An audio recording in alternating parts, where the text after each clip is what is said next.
All right, welcome back to the TheCardGuyz channel. It's me, Ed Knight, talking about his favorite class with his good friend Marco here from the TheTekloFoundry with the expert of the day of said Jarl Vetreiđi. How are you doing, Marco? I'm doing great. Good, good. So this episode, I do not know what number it is. Insert some voiceover here. Apologize for that. Josh, do your magic. But Marco, why don't you tell us who you are, how you started playing Flesh and Blood, and where we can find you online to your incredible content. Yeah, all right. So I'm Marco. You would probably know me through the TheTekloFoundry on YouTube. I've been I know playing you. Flesh and Blood for about 3 years now with the Tales of Aria release. I've taken down the Battle Hardened in Portland. That was back in 2023. Honestly, being on the West Coast, it's a little bit harder to really travel for events. A lot of them are more East Coast based. So while I am able to make it out sometimes, it's a little bit harder. So traveling for all the battle hardened and calling circuits is difficult sometimes. So I've only been able to attend a few majors. I was at nationals last year. Managed to lose the win and in for cash, lose the win and in for top 8 of the battle hardened the next day. Flew back to Seattle for the battle hardened in SeaTac, and then bubbled out with an X2 record. So, sometimes we get close to greatness, but it's been an About the uphill consistency. thing. But yeah. Very consistent player, for yeah. sure. So yeah, the TheTekloFoundry, we will definitely link that channel down below. Make great content, obviously. I watch it in my free time. One of the few Flesh and Blood channels that I take the time to watch. So yeah, we talked about your notable accomplishments here, and on the screen you can see this Jarl Vetreiđi deck that Marco has so graciously put together for us. Very similar to what I've been playing as well, right? How have you been liking Jarl? I think Jarl is pretty fun. Obviously, I was a big fan of Oldhim, and so being without an Unsoul Guardian for so long has been kind of a bummer. And so getting access back to Ice, I think, has been very interesting. A lot of it has been also the fact that a lot of players have joined after Oldhim's release, or after Oldhim's LL is something I've noticed. So a lot of people have not even thought about how frostbites affect their own cost curve or how they should structure their turn. Things like Blizzard. Just the ice disruption is like a pretty interesting axis because it usually taxes your deck building choices a lot more than your overall turn structure sometimes. Like a lot of your choice to play around frostbite comes from what 80 cards you present for a tournament. So yeah, for sure, I've definitely experienced that as well, especially in my local scene where we get a few newer players here and there. And I remember one of my buddies, Brett, he plays Prism, and I was like, yeah, this deck is not great against Prism. I don't have a lot of poppers built in. Again, it's very similar to what we were going to show you guys. But I drop like a channel and play like a Winter's Bite, and he's just like, what the heck? You're ripping cards from me like everything costs more. This is like really annoying. So yeah, it's definitely a learning curve. We're kind of blessed kind of living in that world for a little bit, so we don't have to like relearn the entire structure, because a lot of people getting in, all they've known is that, hey, I have a blue in my hand, I can do everything I want. Well, not anymore, buddy. Not with this guy. Cool. Yeah, so we're both Oldhim lovers, both Guardian lovers here. Why play Jarl? So I think that I view Guardian as a class in Fab that doesn't let you resolve your cards.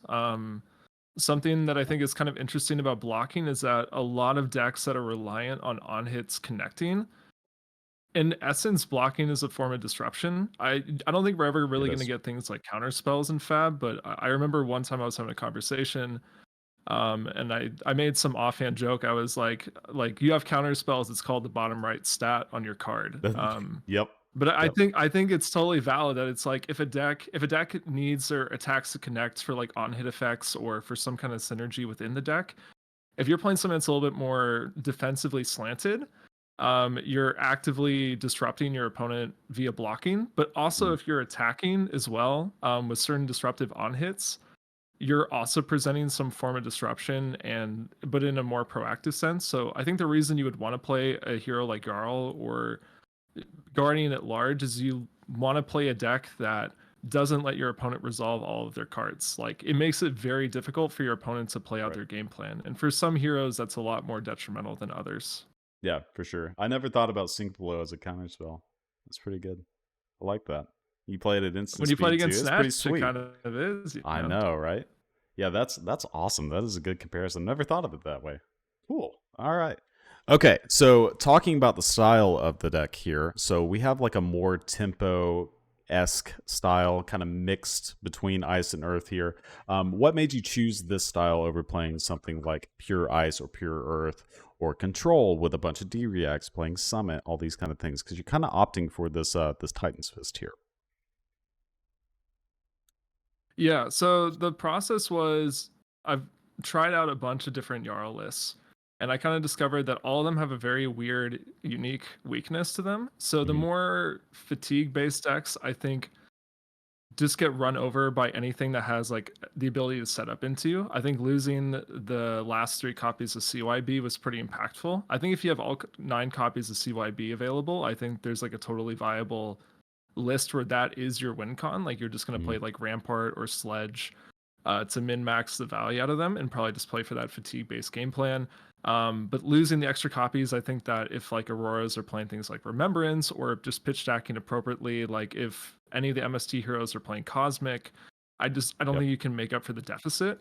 And then the problem with the ice list is that while the ice lists I think are very good into decks that have sort of like cumulative scaling, like Aurora, for instance, Mhm. I think that they struggle way too hard into decks that are playing a mid-range game plan. So the thing I encountered was if I'm playing like a ice-based list, the on hits are and some of the disruption is very effective, but when you're just playing raw numbers against some decks, which to be fair, I don't think I would categorize this current meta as one that's dictated around value. Something like the heavy hitters meta was, where like I don't really Yeah, know yeah, how yeah. often people are sweating over like numbers margins, but just decks that just kind of like play like efficient blocking slash attacking lines. Like the ice cards, if that's your main game plan, I think it's a little bit too weak. So I ended up somewhere in the middle where I wanted to basically just kind of like throw everything that was good together, but Yep. there's a very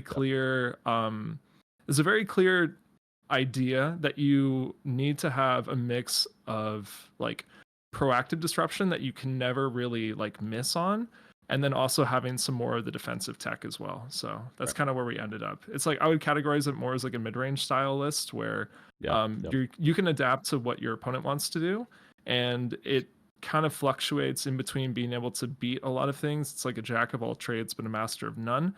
Mhm. So for instance, like this is not as good as into like a hero like Aurora as like an ice list might be. That's playing like Red Winter's Bite, that's playing like, you know, Frost Fangs plus the pummels. But I think it does enough that you're able to still have like a good matchup into her while still having like the same kind of reliant game plan that you would have into slower decks.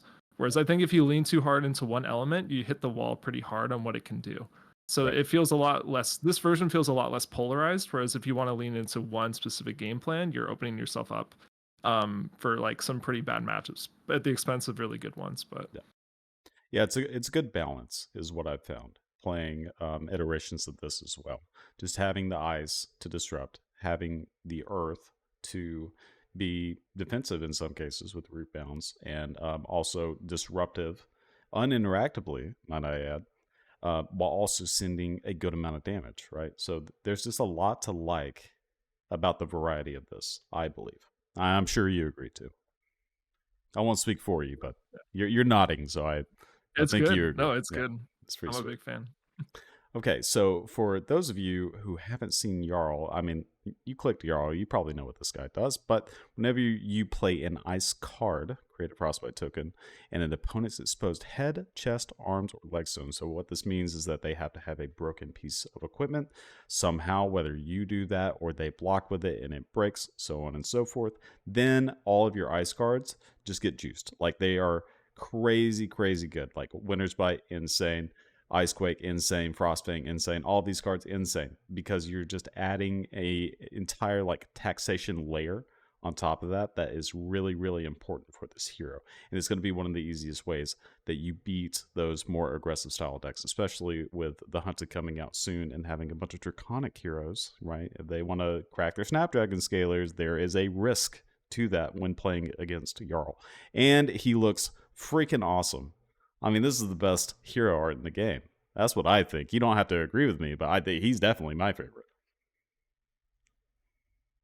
The helmet is sick. Yep. And his weapon's cool too. Unfortunately, it's not in this list. But all of you guys have seen Crown of Providence. You've seen Tunic and whatnot, and Titan's Fist for the most part. You know, just the generic weapon that comes in for 3 and maybe 4 if you pitch a 3 cost or higher.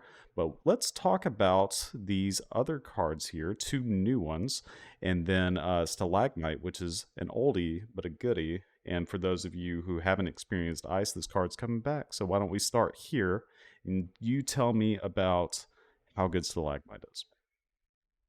Stalagmite, I view it as probably like one of the best equipments in the game. I don't know where it yeah. ranks on the list, but the card is really incredible. So there's a couple layers to it, but the most obvious one is that you want to use it when you know that your opponent only has a few available lines to them, and you know how many resources those lines would cost.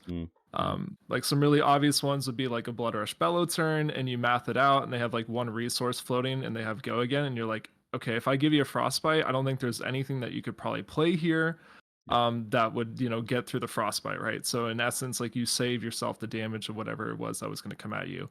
The most obvious example back when this card was legal with Oldhim was like Briar plays out like a full line, and she has like 1 floating at the end, doesn't have Tunic up or anything, and you know you're going to get hit with Rosetta Thorn, and you block with Stalagmite so she can't swing Rosetta Thorn. And so you save yourself like the 4 damage that you would have taken on top of what you block with Stalagmite. So it's one of those cards that is pretty skill intensive, and sometimes you'll take the gamble on it, and sometimes it pays off really well, sometimes it doesn't. It's pretty similar to Fleshbag, where if you use it correctly, it can absolutely win you the game out of nowhere. Your opponent, if they're like a more like higher level player, will make considerations about their play lines around the fact that you may block with Stalagmite. And unlike something like Fleshbag, or more recently we got what's the Face Purgatory. So you have Face Purgatory now in Runeblade.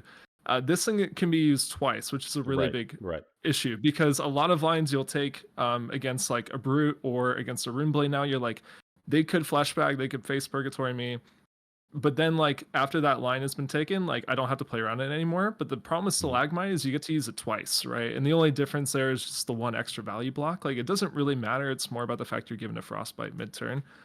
So this card's really powerful for any go wide strategy, or a strategy that attacks more than once in a turn, but also plays with a very specific curve in mind. This card is like an absolute nightmare. So it's very good. Yeah, for sure. Yeah, there's a lot of play lines that I see, like, and just to kind of piggyback off of what you were saying, and like you play against a high skilled opponent, right? Then they're going to have to restructure the way their turn works. So I can't tell you how many times where I play against a Zen, and in reality, the best line for them is to attack with their weapon so they get more damage on their Tiger.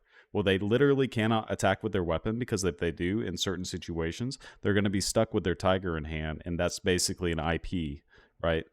So like that situation, great. And like you said, you can use it twice. We've kind of referred to this as like basically Carrion Husk, but twice, depending on how you use it, especially in like the Rosetta Thorn era, when you could stop it because you're blocking 2, you're stopping 4, that's a 6 block, so it's Carrion Husk.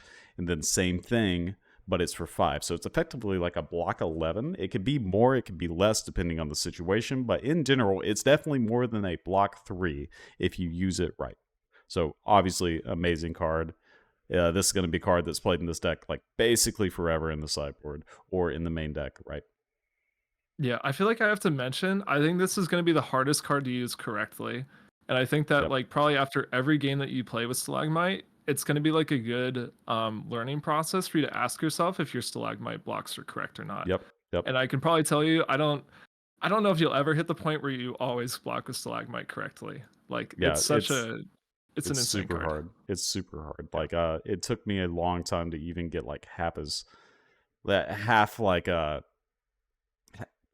decent with it. Like I still think that there's situations like what you're talking about where it's just like, man, I think that stalagmite block was just terrible. Why did I block there? You know, it just happens. Like it still Yeah. happens, and I played hundreds and hundreds of games with these ice heroes. So yeah, it's definitely a difficult card, but definitely worth it for the practice. So these other cards here, I guess we'll just kind of move left here. We got the I was root gonna say bound trunks. let's talk about Carapace, or let's talk about Husk number 2. That's right. That's right. Yeah. Husk number 2 here. So block 1, make So an embodiment token if you block with the Nora. I like this card a lot. The other card you could run for sure would be Civic Steps, because they block for 3, they block for 2, and then they block for 1. For me with Trunks, I'm trying, at least in this list, to max value 3 out of them usually. If I can get 3 value out of them, I'm usually happy blocking with them as soon as I can. However, there are lines where you will draw like 4 blues or something like that, and your opponent throws something huge at you, and like Rootbound Trunks can get all the way up to 4 extra value.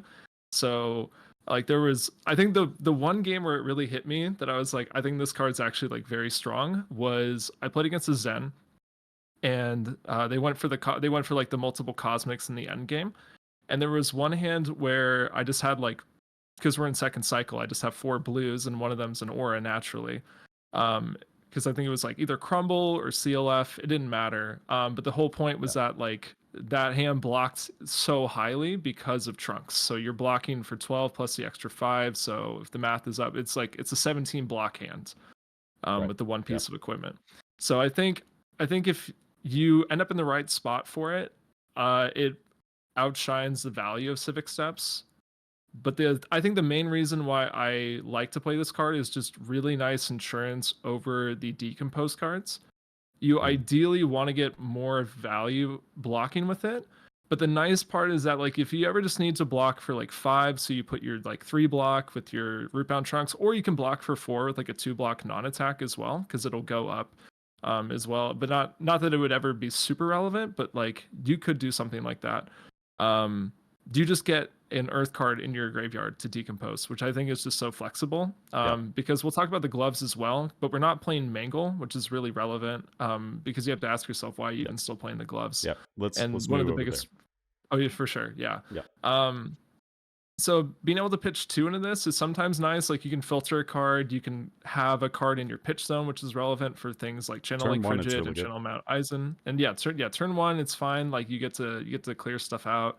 It lets you pitch stack a little bit. But the main reason that you're playing this over any of the other, like I would argue vanilla 3 block equipment, so like you have Gauntlets of Iron Will or Crater Fist, is that this is an earth card. It's really, it's just it just gives you it's just clean fodder. It just that's it. You want to decompose. The decompose cards are really strong, and this just lets you have it on demand, which is something that even the Earth heroes don't really have access to in the same way. I think it's actually pretty interesting that I would say Jarl probably has the easiest interaction with Decompose, considering that you have like Rootbound Trunks and Gauntlets. Like you just get to choose when you want to put Earth cards in your graveyard, which is pretty sweet. Yeah, that's a big thing, and I'm glad you mentioned that with the Rootbound, is that just being able to push that whenever you need to. Having an extra Earth has been a big deal for sure. Like in most of the lists that I've been playing Civic Steps, but there have been so many situations where it's like I haven't blocked with my Gauntlets yet.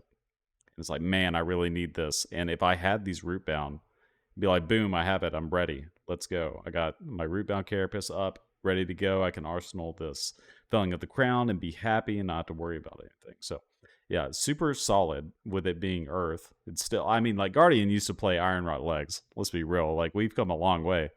So yeah, we can't. Yeah, beggars can't be choosers here. That's right. We've been playing Mage Masters too for some time. Oh man, those were the snaps. days. Yeah.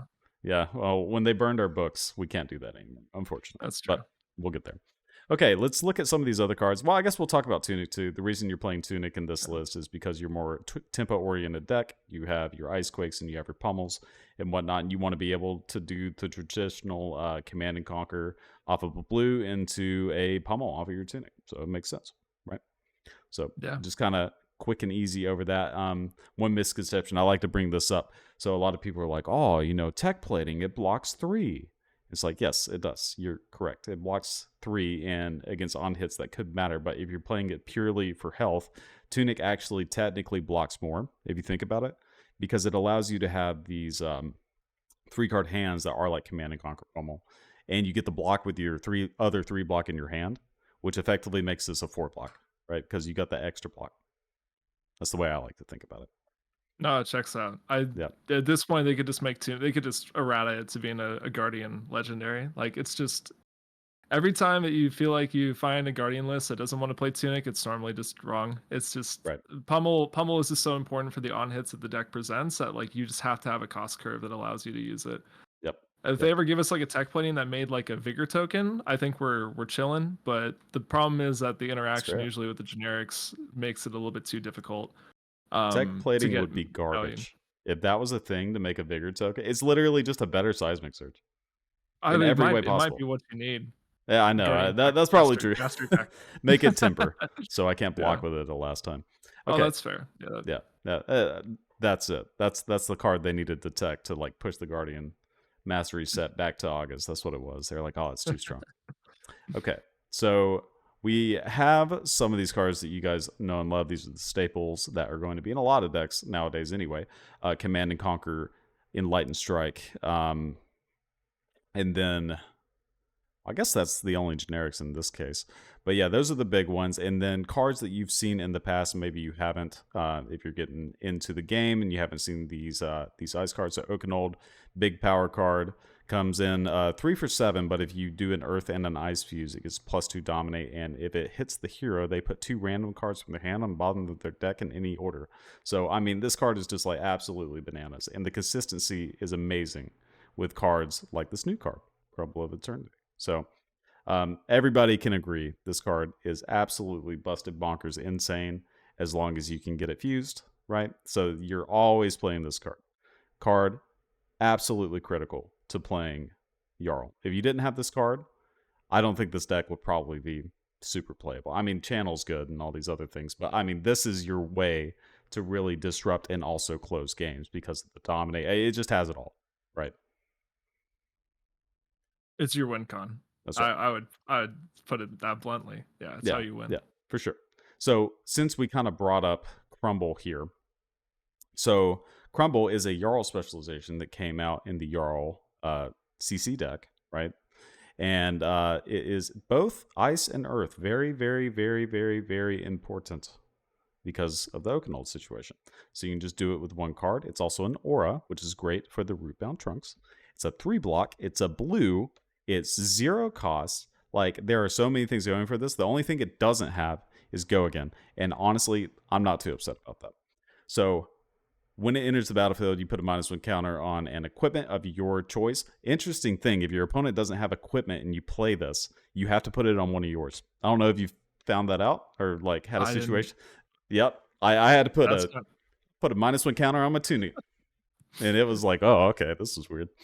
That's amazing. Yeah, I didn't know that. It's pretty funny. But then the next action phase, just like every other Guardian Aura, they pop on the next turn at the beginning, and then your next attack gets dominated. It's not just attack action, it's not Guardian attack action like some of those other auras that are in Guardian that are unplayable because they have those words. It's any attack. So when you're playing your hammer, like if you're playing Sledge, that is coming in for 6 dominate, which is, nothing to scoff at. Like, late game, they don't have armor, that wins games for sure.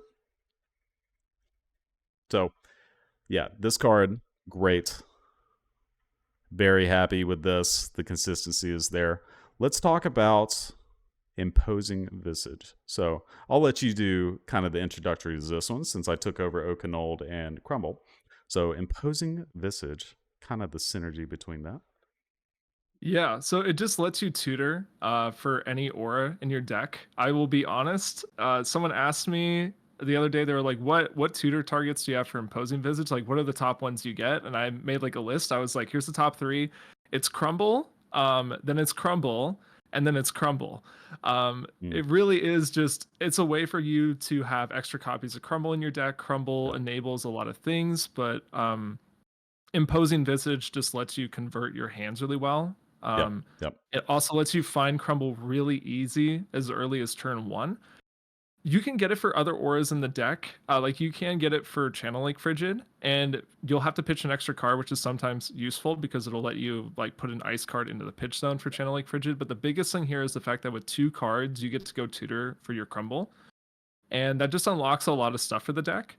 And it really is just extra copies. So it's copies 4 through 6 of Crumble to Eternity, and it ups the chances that you will draw it immediately off the rip in the game. Like I've had games where I've drawn Imposing Visage, a blue, and then a Crumble. And since the Imposing Visage has Go Again, you can go tutor for the Crumble, play it, it resolves, gives a -1 counter, you get the action point back anyway, and then you play the second Crumble to Eternity.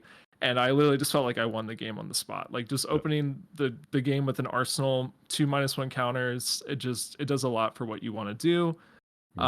Something to note is that getting an ice aura with this does not give your opponent the frostbite if they have an empty zone, since you're just dropping it off of the action itself.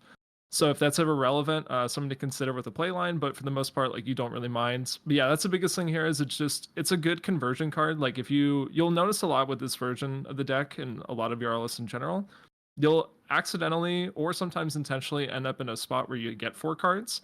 Like the turn you play is just way too disruptive for your opponent, so they have to block out a bunch and then they pass back. And sometimes they'll do this intentionally because one thing you can normally exploit about Guardian lists is the fact that they're not really decks that are known for keeping 4 cards. Not everything has Go Again. They don't really like stack damage like in these kind of like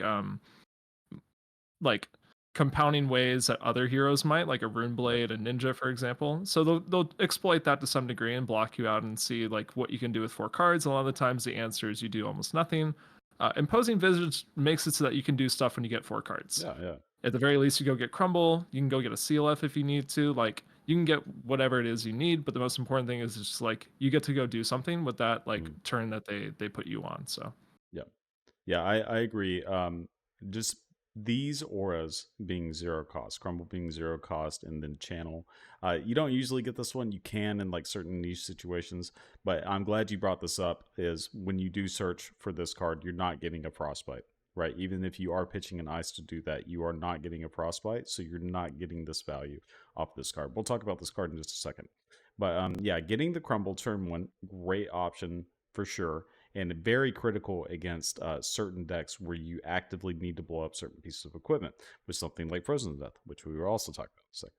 But the Channel Lake Frigid, I really like taking this as well early, especially if it's like a very red light oriented deck or something. Going and getting a channel is just the options that you have with Imposing. You have, in this case, 12 cards that you can go get with Nerves of Steel, Channel, the other Channel, and then Crumble. It's mainly these 2, mostly Crumble, sometimes Channel, and almost never these, but it is an option. They are there, and it's a good option, right?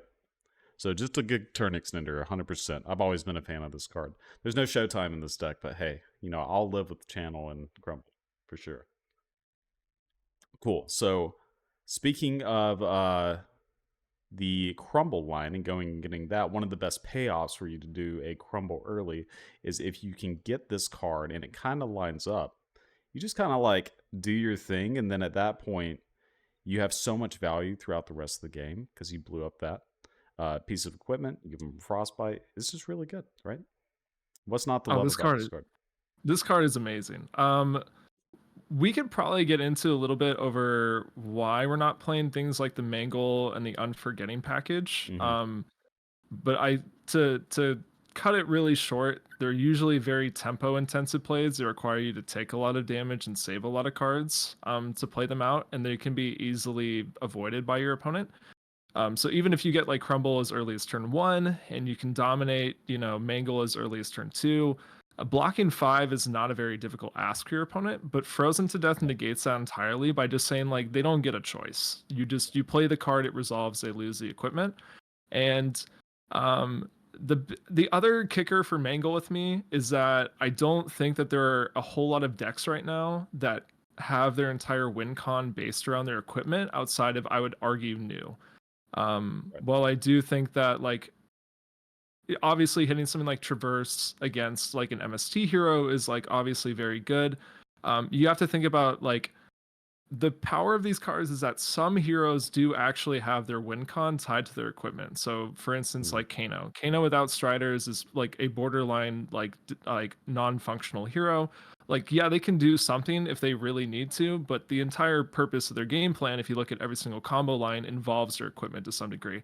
You can even argue that with like something like Verdance. You can go down the list, but the list of heroes that actually need their equipment to win the game is not very well represented in the top of the meta right now. So playing a bunch of the equipment destruction pieces, I think, is a little bit of a tricky ask.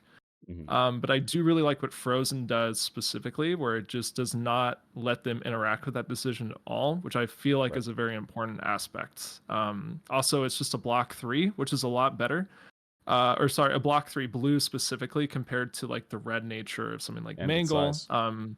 Yeah, and it's an ice card. Like it just it fits the deck a lot better while still providing you with that option, because for new is still popular and you do need to destroy Mask of Recurring Nightmares. If you don't destroy Mask, I think that the game is much harder for you to win. If you can destroy Mask, I think you have so many avenues to victory. So you have to include some of the equipment destruction cards that are available in the card pool. I think that this is the one that does it the best while sacrificing the least for the other matchups where you're your like plan A is not like tunnel visioning down one of their equipment pieces like you are for new. Like when I play against new, like Mask has to go. Like it has to, like I am planning around that pretty much the entire game, whether that's pitch stacking these cards so I can resolve them at some point or whatever. And to everyone else, like this fades into the background of your deck as a block 3 blue ice card that every once in a while sometimes you resolve and it does what you need it to. But yeah, it's a very good card. I would maybe argue it's probably the best card that we got from the Armory deck. Like out of all the new blues that we're playing right now, I love this one the most. It's so strong. I mean, like obviously you need Crumble. I view them almost as like the same card, to be honest. Like it's just part part A and part B. Yeah, it's like two sides of the same coin, right? Kind of makes sense. Although Frozen just makes it so hard because your opponent also just can't block with Battle Worn ever. I remember I played Jarl at a 1K locally. I think it was like a month ago. And I was playing against an Acilio, and I only had AB1, and I was like kind of bricking a little bit on disruption. So I didn't actually feel all that confident in the game. And then randomly I sent some disruption, and the Acilio player blocked with their Lightning Greaves. And instantly I went, oh my god, wait, I just won the game, because all I had to do was find Frozen to death before they find the Brilliance turn, and that ended up happening where I just drew Frozen and killed their Greaves, and then they just didn't deal any damage to the rest of the game. Like their Brilliance turn was like 10 damage or whatever. So it's so brutal. It puts a huge ask on you ever blocking with Battle Worn or Temper equipment, because now you run yourself like the risk of just like, if they ever keep Frozen, like the equipment's gone, and can I afford that at this point in the game? But yeah, it's definitely a solid card. In a lot of matchups, it is just going to be a block 3, just to be honest. But in certain situations, even against those matchups, if it does line up to kind of supplement your hand, I mean, like this is better than just sending 4. A lot of times, let's say you had Temple, you drew this, but your whole hand was just 4. This is definitely just better, just to blow up a piece of their equipment and set up for prolonged like tempo game later, right? But then, like you said, you blow up against Nacilio, and now their whole combo turns dead. You played against Kano, you played against Verdance. Like there are a lot of decks where it's like is a critical piece of equipment. Have you ever played this against a Teklo and watch the just the light drain from their eyes? They're just okay. Oh, you do it to Max too. Yeah, Literally, they have the scoop. I don't know why they could play it out for fun, but yeah, exactly. Yeah, it's just like, okay, yeah, blow up your mech or blow up your piece of equipment. It doesn't matter. Even when they have the mech, that's the achievement I want to unlock, is like they have the mech, I let them block, and then I play Frozen Death and blow up their mech. It'd be so cool. So cool. I haven't done that because there hasn't really been mech since the high octane ban, but yeah, well, I know you're still recovering from that too. I'm sorry for your loss. I know I'm terrorizing them locally. Oh yeah, for sure. Okay, so kind of leaning into this, I guess we'll go back to the reds just a little bit, since we can kind of bouncing around these supplemental cards. I said reds, but Channel Lake Frigid and these other channels, these are just ice block 3s that have added effects. Channel is the taxation card. This card has been a staple in every ice deck ever. This card is like insane. Everything they do costs 1 more, and all you have to do is make sure you pitch an ice, and then you get to keep it around another turn. So good. But going back up here, so some of the more new cards here as well. We have Felling of the Crown and Plow Under. Both of these came out in Rosetta, the most recent set. They have the Decompose mechanic, and they get more power if you have more Earth cards in your Banish, which is the point of playing these equipment pieces up here to make it a little more consistent, right? So that, and then the Disruption is just insane. This is probably one of my favorite cards right now. Specifically Felling, just at how busted and how good it is. Just a 2-card hand that says, here's 8. Because I'm like a 3 for 7 gamer, right? And that's just the way I play. And it's like, here's 8, and actually you have to give me a card as well. Put that card on the bottom of your deck. It's so crazy. It's so crazy. Yeah, I think that the Decompose cards are just so powerful. Like Felling is getting close to being like probably my favorite card in the deck. Like it's not as good as Oakenold, but it's like pretty close. This card is so powerful. And we'll get into it in a second, but like I think that the other inclusion of the Decompose cards is mainly to support the existence of this being in your list.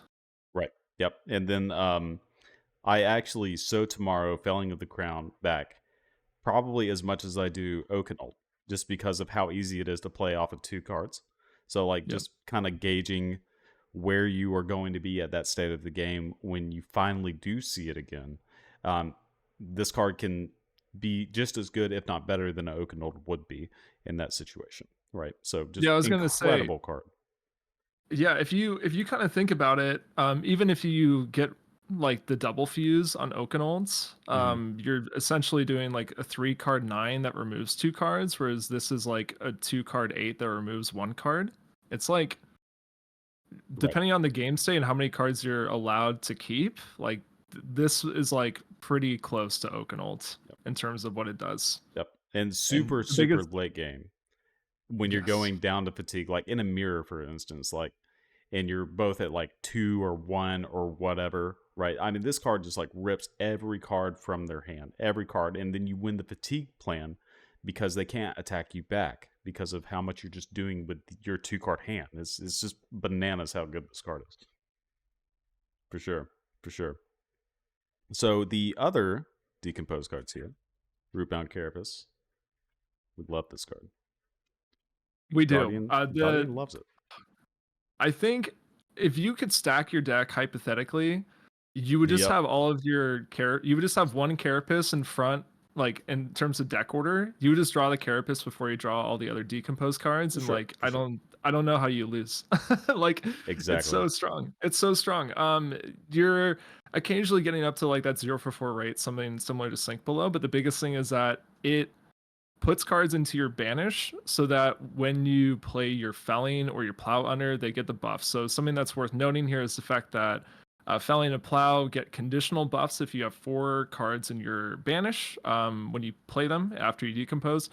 And while you could hypothetically get up to 3 banishes, like if you banish 2 Earth cards and then an Earth action card from your graveyard for the Decompose, you can't hit the 4 naturally. So Carapace is here as almost as a necessity. It's like a part of the engine, where the goal is that if you draw the other ones early, obviously this is going to come down to a lot of subjective calls that you're going to have to make as a player in your game. Sometimes it's correct to send Felling only for 4 with the Decompose effect. Sometimes it's not. Sometimes the best thing to do is to block with it, wait to draw Carapace, or pitch stack your Felling or your Plow for second cycle after you'll have 100% have drawn at least 1 Carapace and played it. So that way you just have, at least like 2 Earth cards in your Banish. So when you Decompose the Felling or the Plow, you get the buff on them. But that's what Carapace is really here for. It's an Earth card. It's a D-React. Those are both important to the game plan. Like having a defensive piece that you can play in the reaction step is always really good. You can Arsenal this perfectly fine.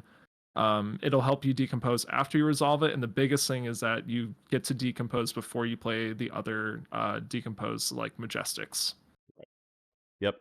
So Yeah, like you said, to enable the other cards to go ahead and get their buff, there's only two ways that you can play one of those cards and it have the buff before playing Rootbound Carapace. Number one, you're playing against new and they banish an Earth card.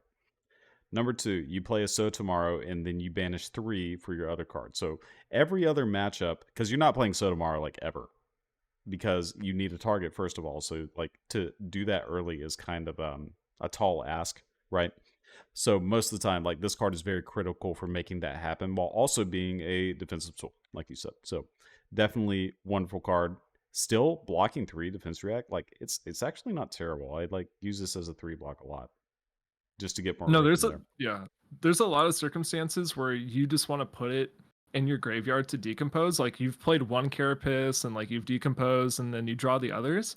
And Yep. sometimes like you don't always need to play it for 4. Sometimes you can just make it a block 3 if that's like an efficient blocking line, because like you don't need to like always be like churning through your banish Mm. the same way that like the other Earth heroes are. Like and the other Earth heroes, like I will play Carapace and make it overblock for no reason other than the fact that like I need to get to the 8 cards and banish for my Right. hero power. But like in Jarl, like yeah, there's a lot of lines you'll play the first Carapace and banish, and then like maybe the other 2 you draw. Like you don't need to do that, and it's Right. perfectly fine. Yeah, there's no benefit to Yeah. being at higher than 4 decomposed cards in like earth cards in your banish, because I mean, like you said, it doesn't trigger, so there's no point. So like you just want to do the first one and you're good to go. So you can turn on these other cards like Plow Under, right? So this is just Command and Compost, right? This is another version. So 2 for 6, but it's yellow and it's a 3 block and it's an earth. It does these things and they can't interact with this. Whereas like somebody plays a Command and Conquer, if they play Crown of Providence, they can block with the Crown of Providence, get rid of the card. When you play this, it's just gone. There's nothing they can do. They can't block with their crown, get rid of it. Only thing they can do is play an instant speed from Arsenal, which, you know, isn't impossible. You're playing against Aurora, they play a channel out or something like that. Yeah, it's kind of annoying, but you still got it out and now you know about it. Right. So there's a lot of benefit to this card, just these cards in general. Some of the best 2-card plays that you can just do in the game, period. There's also like a weird this doesn't always come up, but it's like worth noting that it bottoming your own arsenal is like sometimes like a bailout. With some of the fuse cards, some of them don't naturally play very well. Like for instance, Mm-hmm. if you ever fuse with like Crumble, you'll find that it kind of rots in your arsenal a little bit longer than you would want it to. And so like Yep. sometimes like you fuse something with like Crumble and you draw Plowner and you're like, this is like totally sick. Cause like I just naturally put it back on the bottom of my deck. I can go find an Oakenol to pitch stack like next Mm-hmm. to it or nearby. But yeah, so but not that you should really be looking to do that, but there have been a couple times where I think that arsenal management in this deck is very difficult without Crown of Seeds, and Sure. sometimes you need a bailout, and sometimes the friendly fire on it's like okay, but Yeah, yeah. yeah, And this in a is situation mainly where just your pressure. Arsenal crumble, yeah, because that's going to happen a lot, right? You're going to have a crumble. You play your Oakenol, and then it's like, okay, I'll go ahead and Arsenal this. Um, Most of the time, I'll just use the Crowd of Providence to get another card and get rid of that Yep. crumble. But there are situations where, like in a slower game, where you could see yourself playing the crumble, but maybe it just never happens. You're like, yeah, I really don't want to give up my tempo for this. Then you do that. It makes a lot of sense. Yep.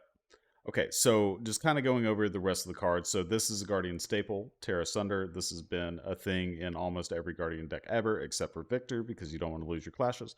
But everything else, this card has been insanely strong, having more added disruption, but also in your blue base that also benefits your hammer and making it bigger, and also being a 3-block, right? So amazing card. Some of these other cards as well. This is usually just a 3-block at this point that helps supplement your boots, right? And then so tomorrow, this is kind of like you get to play Remembrance, but it blocks, but you only get 1 card back, but it's like the best card in your deck, so like who cares? It also draws a card, it only costs 1. Like there's a lot of good things about this card. Pulse been a staple for a long time with the Oakenol. You always play this. Interesting thing to note, it's a nice card. So when you play it against a deck and you full cover something, let's say they have Go again. Let's say you're playing against a Viserai and they play a Rune Ridge or Swarm, where they played a Runic, whatever the buff is, the 1 for 3 buff that gets reduced. Comes in for 6. They have 1 floating left. You play this, you block it. They get a Frostbite. Now they can't swing their sword. Actually, pretty huge. Like, this saved you a bunch of life in this situation, right? Then I'll let you talk about the last couple of cards here. We'll start with Sure. fruits. Oh, fruits is good. I originally was on Autumn's Touch to begin with, just because Autumn's Touch is a block 3, which fundamentally sounded a lot better to me. Yep. However, That's I kind of think that old deck fruits, construction, right? yeah, So like yeah, you just kind of get in those habits. It's like I always played this in my Oldham deck, but right, is yeah, it yeah, yeah. correct? And I think in Jarl, it's probably correct to be playing fruits. Just having the access to the discard, I think is really Mhm. nice. The biggest thing here is that you can fuse an Oakenold with an Ice and an Earth card, and if the Earth card is fruits, you discard it naturally. And Right. it makes it a lot easier to find lines where it's like actually like correct to send Oakenold, because like the hardest thing is I really can't think of a whole lot of game situations, especially like mid to early game, where it would ever be correct to hold 4 cards to fuse Oakenold if at the end of your turn you're just going to sit with 2 of the cards left behind. Right. Yeah. Fruits at least makes it a little bit easier to find a line where it is acceptable to go for that, because you can discard it after the fuse. Yeah. Yeah. Drawing it on turn 1 is also perfectly fine. That's why been one of my favorite things about playing the Earth Heroes is getting to go first and drawing fruits. It fills your graveyard with Earth cards while also putting you up in terms of like a life gain advantage. Um, to circle back around with like nerves really quick, Yeah. I Sure. think nerves is kind of interesting because I think it's actually like a pretty fascinating card, specifically because of how it interacts with the mirror, but also it interacts with like I don't really know how much of a real hero Ira So is, but I true. have seen her in enough. I think I've seen her top 8 almost every battle hardened since Worlds, which is Okay. interesting. So it makes me believe that there is enough Ira, or you will encounter an Ira in a deep tournament cut. And I think that this is like a huge benefit. Like I think if you have this Okay. against Ira, the matchup becomes so much easier. Even into new, like you probably shouldn't be taking damage to resolve this card, but there can be some late game spots where like this actually does become beneficial if you like math out where their pumps are at. So if you've been tracking pitch stack, or if you've been tracking their graveyard, and you know that they're gonna have a hard time pushing damage on you, this just makes it so that like your gloves Yeah. can just Yeah. freely block every single turn, which is just it can be really important. But the biggest thing here is that like it's a block 3 blue, it's an aura, it's a non-attack, it works with trunks. It just naturally will enable trunks itself. But yeah, there's like a weird thing where in the mirror you should be killing Tunic on sight. Yeah. And it's always a bit telegraphed. I haven't seen a whole lot of Jarl lists that are playing expose the elements, right? So like normally the telegraph is they have to take an entire turn to play Crumble, and then you have an entire turn to figure out what you're gonna do. And nerves is like kind of interesting because you can also get it off imposing, where it's like they put the counter on Yep. it with Crumble, and then you just remove the counter, and like that may be game winning. Because like if you can successfully snipe Tunic in the mirror, I I couldn't put it into a percentage. I don't know what it would be, but based off vibes, you are so incredibly up. It's crazy. So I was just going through all the different like block 3 blue auras, and it just Mm. seemed like the one that had the most utility out of all of them. I don't think it's ever your game plan. I think if you're on Barkskin, it is, but I think that it has enough utility that you'll find a spot into some heroes that may be meta relevant, where it's like actually like not a bad play. But Sure. Yeah. Yeah. um, yeah, And yeah, it's yeah. really So that good I with was Stalagmite too, because you can that's just the other thing keep is getting it's other insane blocks with and. Stalagmite. Yep. Yeah. Yep.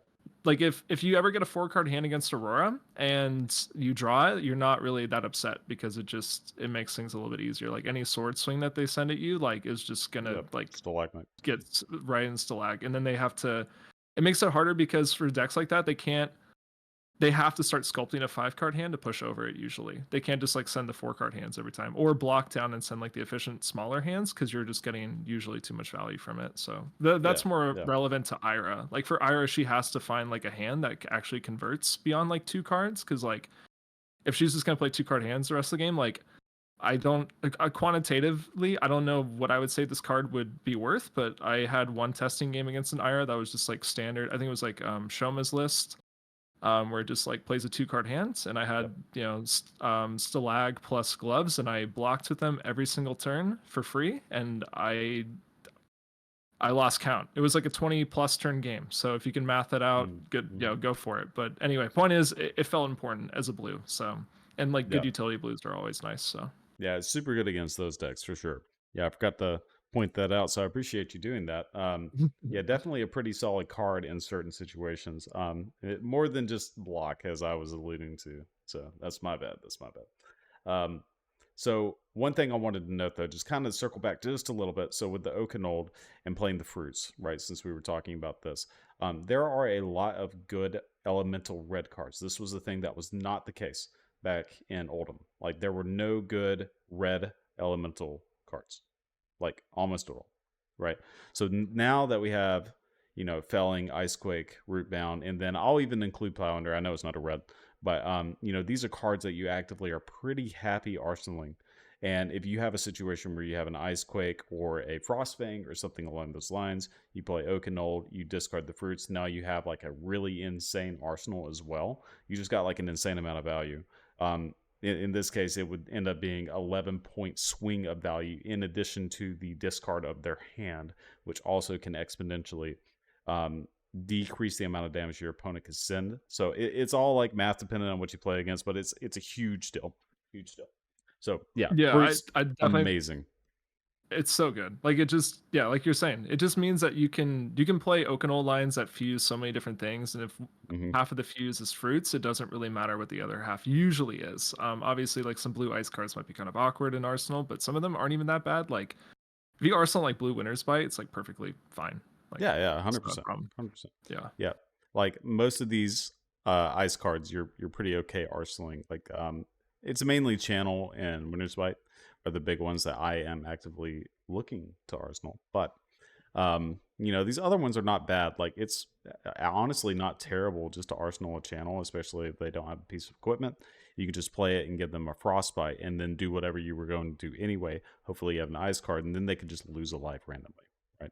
So just to kind of zoom Yeah. into this card.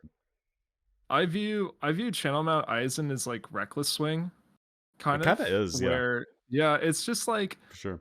if you're playing against Jarl, you have to consider the fact that if you drop too low, you might randomly just die to Channel Mount Eisen. Mm, Specifically just because if I guess to go over the card really quick, it's just at the start of their turn, they just lose life equal to the number of frostbites they have in their equipment zones. So you're trying to play this with the hero power online, obviously.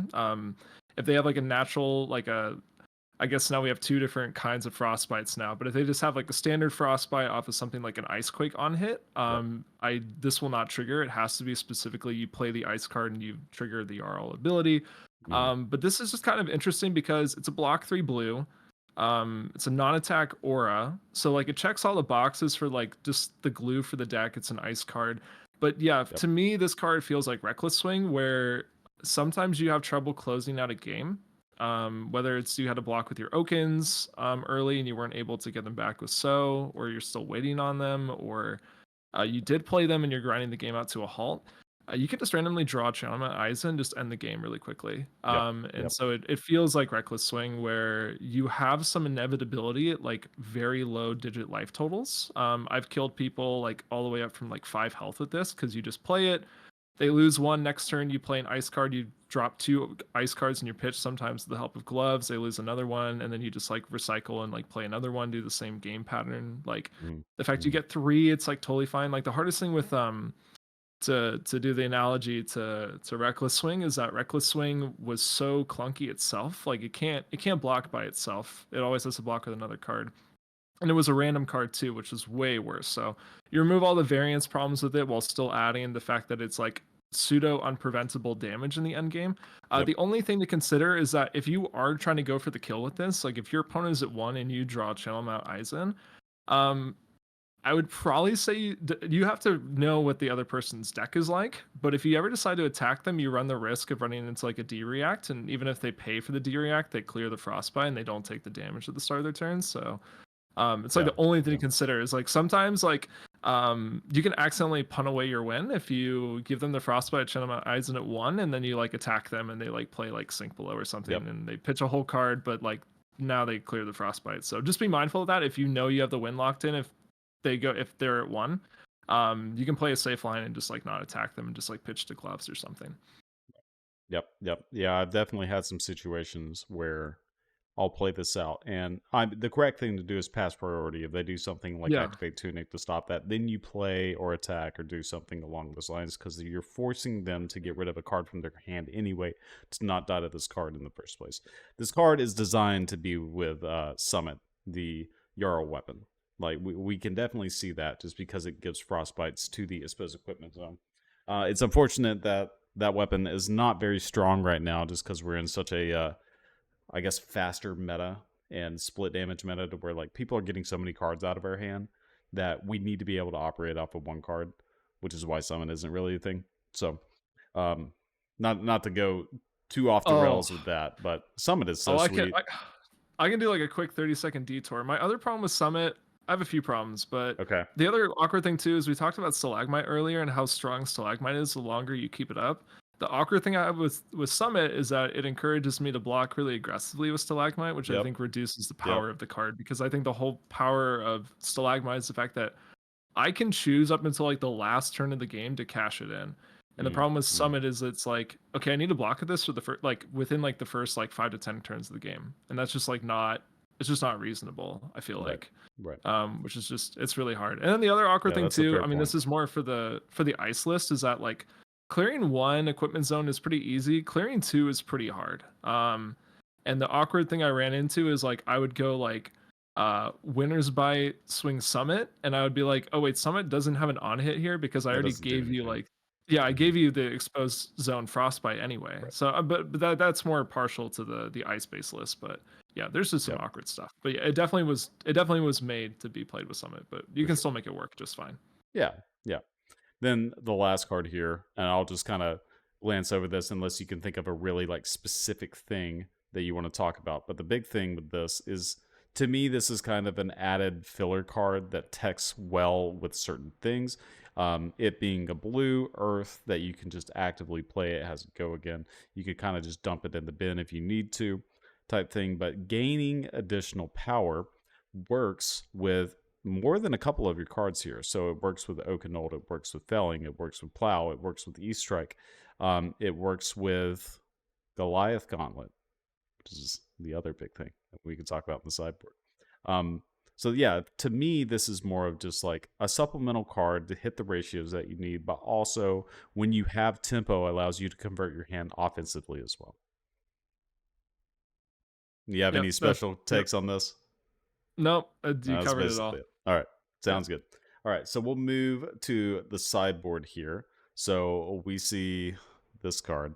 I personally do not like the existence of this card. I think it's kind of toxic. I'm not super.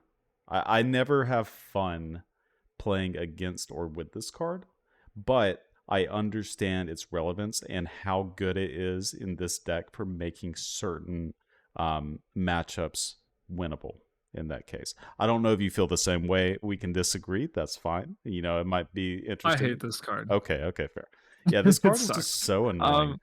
Well, the thing was, you know, back in my day, we had the fatigue problem where you have to fight fire with it, right? And that's partially why it's in here. It's because the existence of other CYB decks. So the example from previous metas is back when we were playing Remembrance Wars, where some fatigue decks would play Remembrance. Sometimes to get some proactive threats back, but honestly, a lot of times it was just to get other block 3s back in the deck. And so you, as the other person, you would have to start playing Remembrance because you're like, okay, now I need extra cards back. And so you would hit this weird decision in deck building where you both end up playing Remembrance to counteract each other's remembrances. It's such a mess. And the only silver lining of that was that you only had to play 3 sometimes, and sometimes you could get away with less than 3, although usually 3 was correct if that was the reason you were playing it. This requires 6 to 9 slots, and the harder thing now is with the blue bean bans. Like we talked about a lot earlier, blue CYB, if you were at 9, we could just make a CYB Jarl list, which is its own design hell in my opinion, because at that point, my biggest issue with CYB is the fact that it is a game plan. Like the hero is almost irrelevant. I remember when CYB first came out, we were talking about like, oh, who's the best CYB hero, which is a very bizarre sentence because you're treating CYB like it's its own strategy, right? Like you would go down the list, you're like, oh, do you play CYB Bolton because you have access to Shunt. Like you're finding like whatever deck can min max the floating resources the best. You know, we had CYB Enigma win Worlds. We have CYB New. There's just a lot of decks that play it, and when it was 9 copies and full power, it was its own win con.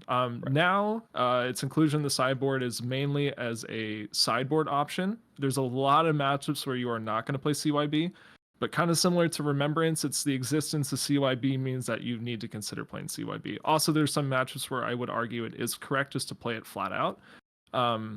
It does a lot of things that are very strong for the deck. Like we talked about earlier, playing Guardian, playing Jarl. The purpose is to make sure your opponent doesn't get to play all their cards, and to some degree that also comes with the angle of fatigue. Attrition is very common in Guardian. Some secondary game plan. It, so sometimes it's you have to. It's the nature of the class.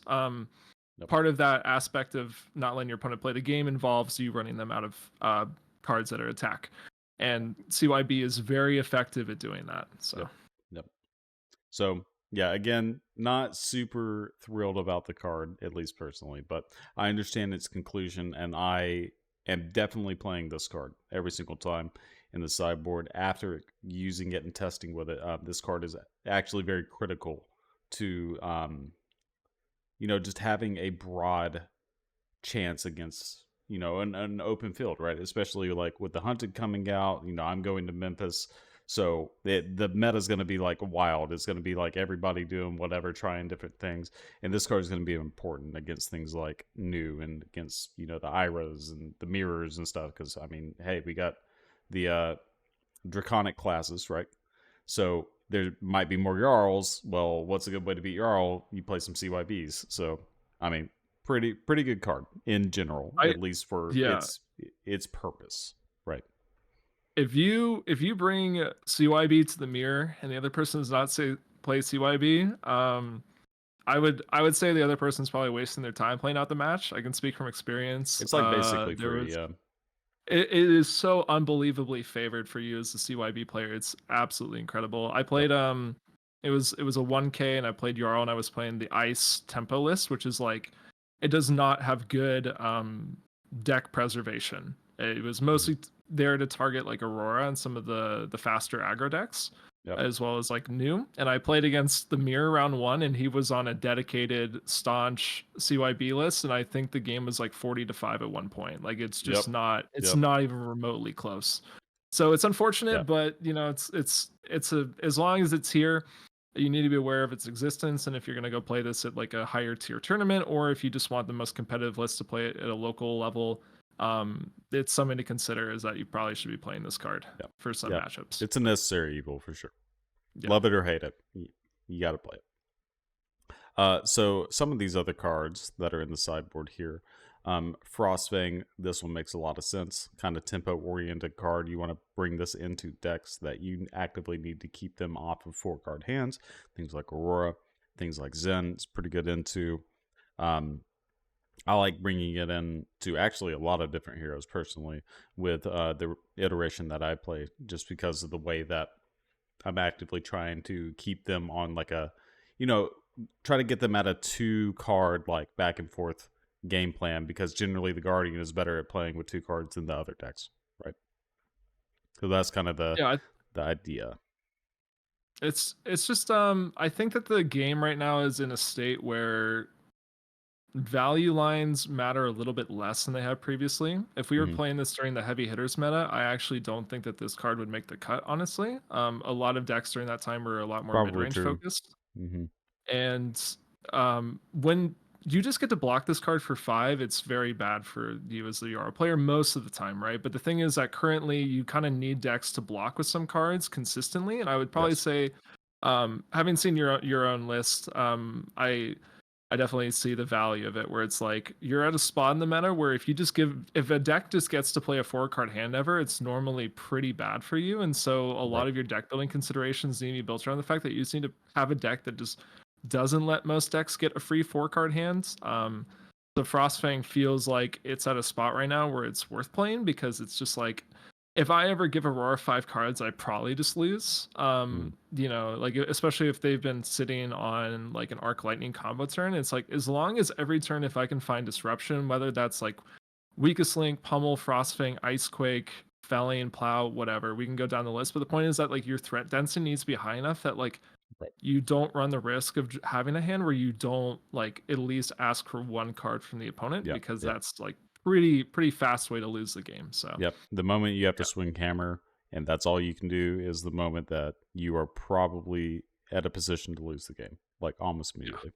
So yeah, having threat density is a big deal. So having some of these added cards here for threat density, like Weakest Link, makes a lot of sense. Added Popper, 3 block. If they are playing cards that don't have block value by themselves, so we're talking about our MST heroes, we're talking about Aurora, we're talking about Brute. There's also some random decks that just play some no block cards. Funny enough, in the mirror, you could technically play this and you force your opponent to use their blizzard or something, which is kind of funny. So you can do that, or against like Verdance is a weird one too. So they play healing potions and energy potions and stuff like that. If you play this and there's a position where you have one of those in their hand, like they basically just have to do everything to protect their hand because it's very critical pieces to what they're trying to do, right? And not only do you get rid of the card, but you also draw a card, which is pretty sweet. And because of the way this deck is constructed, most of your cards you're pretty happy to just arsenal. Yeah, for sure. Like Yep. all of your blues, I think, are pretty playable from Arsenal. Yep. Some of them more than others, but I think almost any of them, if you blind draw off a Weakest Link, you're probably fine.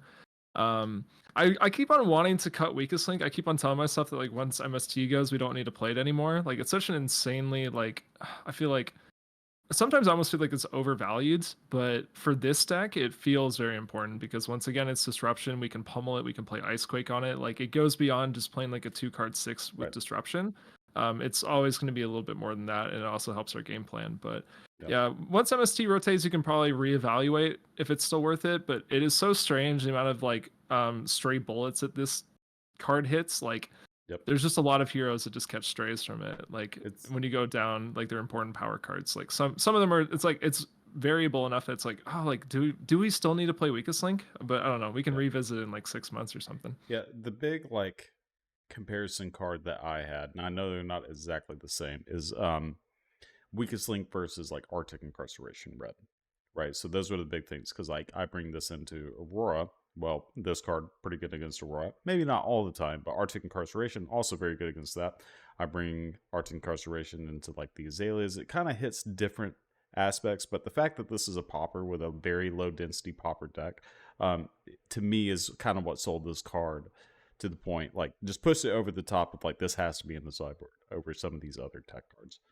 So Yeah, and I think the thing too is that now that we're playing Icequake in addition to Pummel, you have more buffs than you have CNCs. So like that's true. previously in That's true. Guardian, it really was like you would just play Pummel with CNC. Like they're just like they're like a meld card almost. So you just have to find the Yeah, other yeah, halves yeah. together. Yep. Where it's like now you're going to be playing buffs on other attacks as well, and Frostfang and Weakest Link fit the same cost curve as CNC. Yep. And they're still really strong effects. And like Mm. Aurora will somersault 2-3 blocks every once in a while, but most of the time you're very grateful that she played it on defense rather than offense. Because normally when she plays on offense, it's a lot harder for you. So Yeah. The general rule of thumb, at least for me, is however many buffs you have in the deck, you need to play probably close to 2 times as many cards that you want to buff. Right. So for me, and we're looking at it here, right? You have your Icequakes and you have your Pummels here. Pummel is a staple. I won't go into why this card is good. It's just added disruption. Makes sense. So you have 5 here, and then you have 3, 3, and then 8, right? So 5, not quite double, but enough in such a ratio where you have 3 more than the number of buffs that you have. I guess you can also pummel an Okanold or something like that, which, does come yeah. up sometimes. It definitely matters. So, and you can randomly, like, the Icequakes are really good with these Fellings of Plowunder, especially Plowunder. So maybe we can include that in the ratio situation with the Icequakes and the pummel. But that's the big thing is, like, these cards that you're using for attacks, they are good by themselves, but the pumps, you need to have something to put them on, right? So you need to have more of a density of those things that you're stapling those to, right? Which, yeah, once you understand that aspect, it kind of like flows together. It might be obvious, but I just wanted to make that statement. No, it's helpful because like Yeah. yeah, and we can jump into pummel because like I think the hardest deck building consideration for me is if I want 2 or 3 copies, and I don't have an answer to that. I know Mhm. that I think you're on 3. I am. I've seen a Yep. lot of lists on 3, yeah, and I haven't exactly figured it out yet. But like the only problem with pummel in a high ratio in this list that you'll encounter sometimes, and this is why I've gone down to 2 copies, is like the Yep. decomposed cards are a little bit Yep. awkward with pummel. Yep. Um, for instance, if it's in your hand and you have felling, you can't really ever resolve it, so you're forced to usually block with the pummel. Because even if you Yep. were like, "Oh, I'll just keep it to arsenal it," it's not feasible. You It's would not have gonna to keep happen. an extra card, so Mhm. that's usually never correct. And if you ever arsenal pummel and then you draw plow, it doesn't work with that either. So it's like there's a lot of spots where Icequake is perfectly fine with the decomposed cards in a way that pummel is not. So I was kind of messing around with the ratio. I think that maybe I could find a cut somewhere to get to 3 and 3, but I was considering Sure. having 2 Icequakes and 3 pummel. But after a little bit of testing, I kind of saw that it was like pummel is for some it's for a few more specific cards, whereas Icequake is a generalized card. The fact Right. that it Right. only costs 1, I've even had hands where I've just gone like Tunic, Icequake, E-Strike for 10. And Yep. it's like Yep. perfectly reasonable because like if they have an exposed zone, like you're playing against Aurora or whatever, and this is like post combo or something like that, and you just give her 2 frostbites with that line, and it's like Yep. pretty backbreaking for her Yep. curve. So but yeah, there's if I were to add a maybe board card, I think it would be the 3rd copy of Pummel, but Sure. I haven't Yeah. figured out exactly where it falls in. Yeah. Once you start playing pummel with these decomposed cards, and like you said, and like I've said in some previous content before, it is inherently like a non-bow, right? Because of the way that works out. So more or less, what results in my decision making is if I draw a pummel and I draw like a felling, because we have such a high threat density, I'm usually okay just blocking with the felling and keeping the pummel because that's more of a critical card to push damage and also push discard. So I'm blocking more with these decomposed cards when I really don't want to be. But I mean, they're 3 blocks. They're meant to be blocked with sometimes. So it just kind of like is a shift in your mentality. But I also think it makes a lot of sense for them to be sideboard depending on the matchup because you might not need as much of this. So yeah. Yeah, and also just like the 2 block is relevant into some matchups. That's the only other thing too is when you run 3 copies, you run the likelihood of drawing 2 in a hand, and sometimes depending on the game state, that can be pretty unfortunate, and it can put you For back a sure. little bit farther than you would be comfortable with. But yeah. Yep. Yep. Okay, so last couple of cards. So Blizzard, this is amazing card that's been around for a while. Um, Basically pushing disruption for your opponent, having to make them make the decision on what they want to do. You can play this in the middle of turn, which usually, dictated on how many cards they have in hand. You can immediately end their turn. But when they are missing a piece of equipment, because this is an ice instant, this also gives them a frostbite. And you can do this before you even block. So I will use this a lot on when they declare an attack before I even block. No, I'll think about it and I'll say, okay, I'm going to go ahead and blizzard this, see what they do. If they don't pay, then I can then adjust how I would block. If they do pay, I can adjust how I block again and then save more for more efficient blocks. Let's say they come in for 5. I can block with 2, 3 blocks and be fine. If they do pay, they're still coming in for 5. I'll block for 3. And then I save my other 3 block for something else that is likely to be another 3. So I'm effectively gaining more life by doing it efficiently that way. So there's just a lot of situations with this card that make it extremely strong, and it's better in this deck than it ever was in Oldhim, for sure. This card is so incredibly powerful. It's probably one of my favorite cards, honestly, from the Yep. ice card pool. I've kind of messed around the idea of 3 copies, and I think into some metas you should be playing 3 copies. I just don't exactly know if Mm. I'm in the right spot to be playing 3. The non-block can be a detriment sometimes, Yep, but that's the yeah, big thing. exactly like you're saying. A really big part is knowing your opponent's deck and how to use it properly. I would actually say that Blizzard, pretty similar to Stalagmite, can actually be a game-winning card, which is incredible. For sure. For Yeah. instance, like this was very common when Oldhim was still around at the same time as Fi. Uh, Honestly, I was playing Fi during the time, so I had to learn it firsthand. Where it's like, if you're ever gonna go for a Lynx line, you have to be aware that they could play Blizzard in response to your Lynx activation, Yep. and like it would literally lose you the game if Yep. like you were not prepared for it. Like if you ever broke Lynx and got outed by Blizzard, you would just lose straight up. And that still happens now. Like you can find certain spots like that, and I think the biggest thing is knowing your opponent's deck and the right time to play Blizzard. So some decks you want to play it before you even go to blocks because you want full knowledge of what your opponent's like turn is going to look like, and depending on whether or not they play for Blizzard, you get a lot more information from them that way, also including with the card that they pitch, all that kind of stuff, and how they decide to pay for it if they decide to push through it. But then some decks as well that play like reactions, waiting to see your reaction is incredibly good. I've had games against New where she'll go like dagger and I have Blizzard, but I'll wait for the reaction step. I'll wait all the way till resolution to play it, because like I've had turns, I mean, this comes to mind. I had a turn against the New where she went misplayed, I don't block, and she, I think, had like a 3-card hand or something like that, and she goes to play Siren's Call, and so I just play Blizzard in response to the Siren's Call, and she like cannot pay for it. So the Siren's Call resolves. I block the card on the misplayed. She draws a card, but she still has a card in Arsenal, so she just gets time walked and gets like an IP1. Like it's incredible.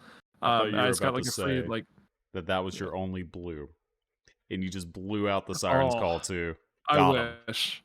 I mean, that's the dream, right? The dream is like you have an E-strike line sitting in your hand that you can still play out. Exactly. Yeah. Exactly.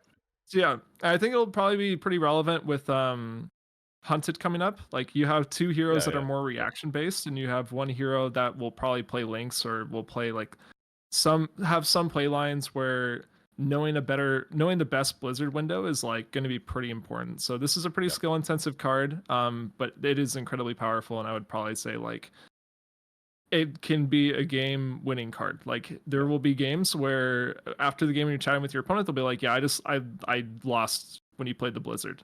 And that combo happens a lot. So very, definitely very matters. good card. And like I said, it's better in this deck because you give them a Frostbite too. Oh, it's so good. Just giving a Frostbite in addition to the Blizzard, it makes the math so much harder. It makes it easier to play this card and like get wins off of this card, as opposed to like the Oldhim, like the previous example you gave, like with the Lynx combo. Sure, they could still do that, and that made sense. But like in this situation, you can do it a little more liberally, right? Because you're giving the Frostbite, and the likelihood that you can just like stop their turn even when they have 1 card left, and like maybe 1 floating, is actually pretty high.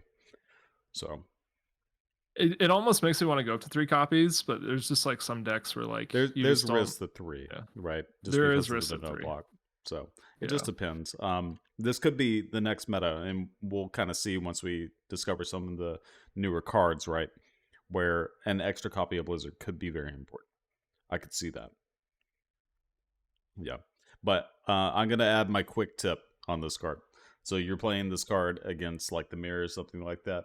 Feel free when they are missing a piece of armor to just play an Oakenold and then slam this puppy on the Oakenold, and then you give them Frostbite, even if it's on your turn, which means that their next thing that they're going to do is going to cost 1 more. So if they were really aiming on going Tune and Counter Sledge or something, they can't do it when they got that Frostbite. It's pretty good. I think I won a game in the mirror one time where I had Channel Mount Isen out, and I went Channel Mount Isen. I decided to swing Hammer. And they didn't have the D-React, and I played Blizzard on the Hammer and gave them 2 Frostbites and you won. have 2, and then you win. Yeah, for it's sure. like it's so strange how much the curve actually does kind of matter in the mirror. I think that it was, I don't think we ever talked about it, but the blue ratio is like a lot different than previous lists. I mean, like mine is higher than yours. I think I still like having a little bit more of a blue density because I view some of the blue cards as like sometimes they're like mandatory must plays. Like in certain matchups, like you'll need to play Frozen to death. And so in that sense, I view it less as a blue and more like a red that I actively need to play, where I need to draw a second blue along with it. Sure, sure. And into things like new, I don't know, I just hate Siren's Call so much. So I have a I little do bit too. higher of a blue density. So I just because I have a preference for a little bit more consistency. Like if I ever draw all red hands in Guardian, Yeah, I like want to quit the game. But yeah, that's just that's personal. fair. But yeah, but like compared it to like Oldham lists and even like Bravo lists, like a lot of Bravo lists I was like playing and seeing at the time, like you were going all the way up to like 40 blues, Yep. give or take some, and this is a lot lower. The biggest reason why is just the fact that you don't play any of the 4 costs or higher that were usually a part of the Guardian game plan. Like if you're Mhm. playing like Bravo, like you're playing Crippling Crush, so it naturally means you have to find a lot more resources for your turn, or even pretty much all Guardian lists at the time were playing, like Spinal, which we're not on Spinal for this list, so Right. it means you normally only need 1 blue to play your red threats, but frostbites can actually matter a lot in the mirror because of the cost curve of some of your things. Yep.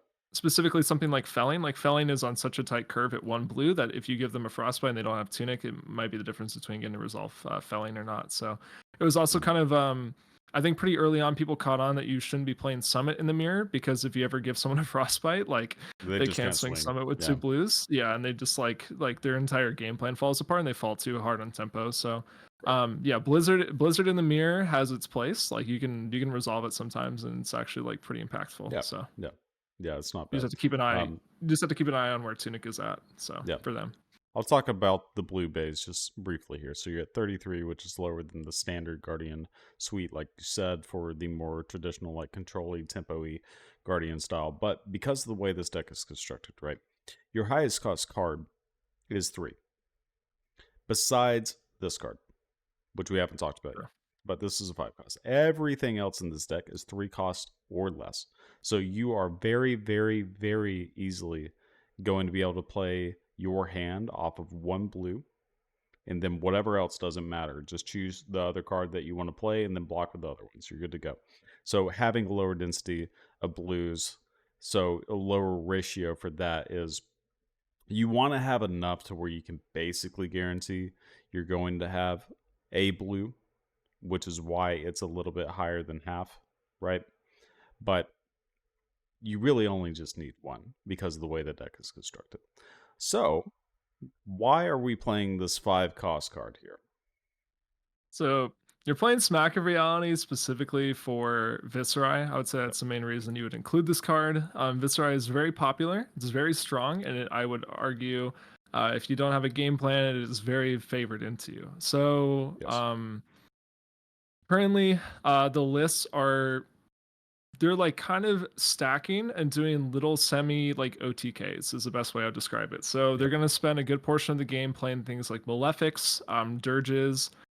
Some lists I've seen it have different rune chant generators, but the main game plan is they're going to be playing some rune chants. They're not going to be attacking you early game. You're going to be stranded out in the middle of nowhere with your 4 cards every turn and trying to figure out what to do.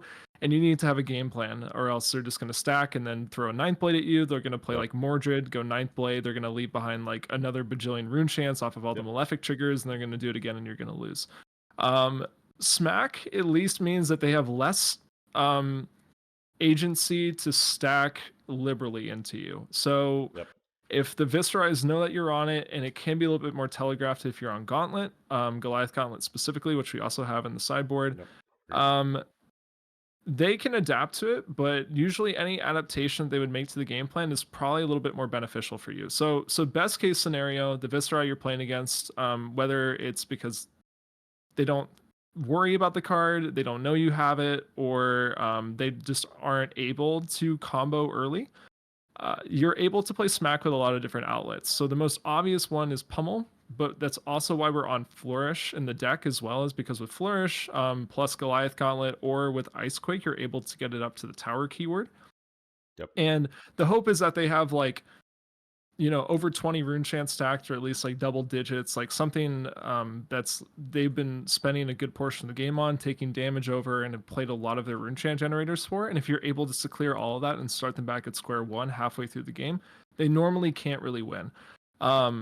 And so an adaptation that they can make would be to play a little bit more aggressively or a little bit more liberally with when they decide to go off with their like stack. Although normally that can benefit you, but yeah, mainly the purpose here is that you present a threat that can clear the rune chance if they take too long to set up. Yep. Yeah. So main purpose is Viserai, not really bringing it into anything else. I'm about to sneeze. Hold on. It's coming and going. Okay. Sorry. Saved it. I saved it. I'll save it for later. But yeah, you can bring it into things like Prism and stuff too, just for it being a popper, right?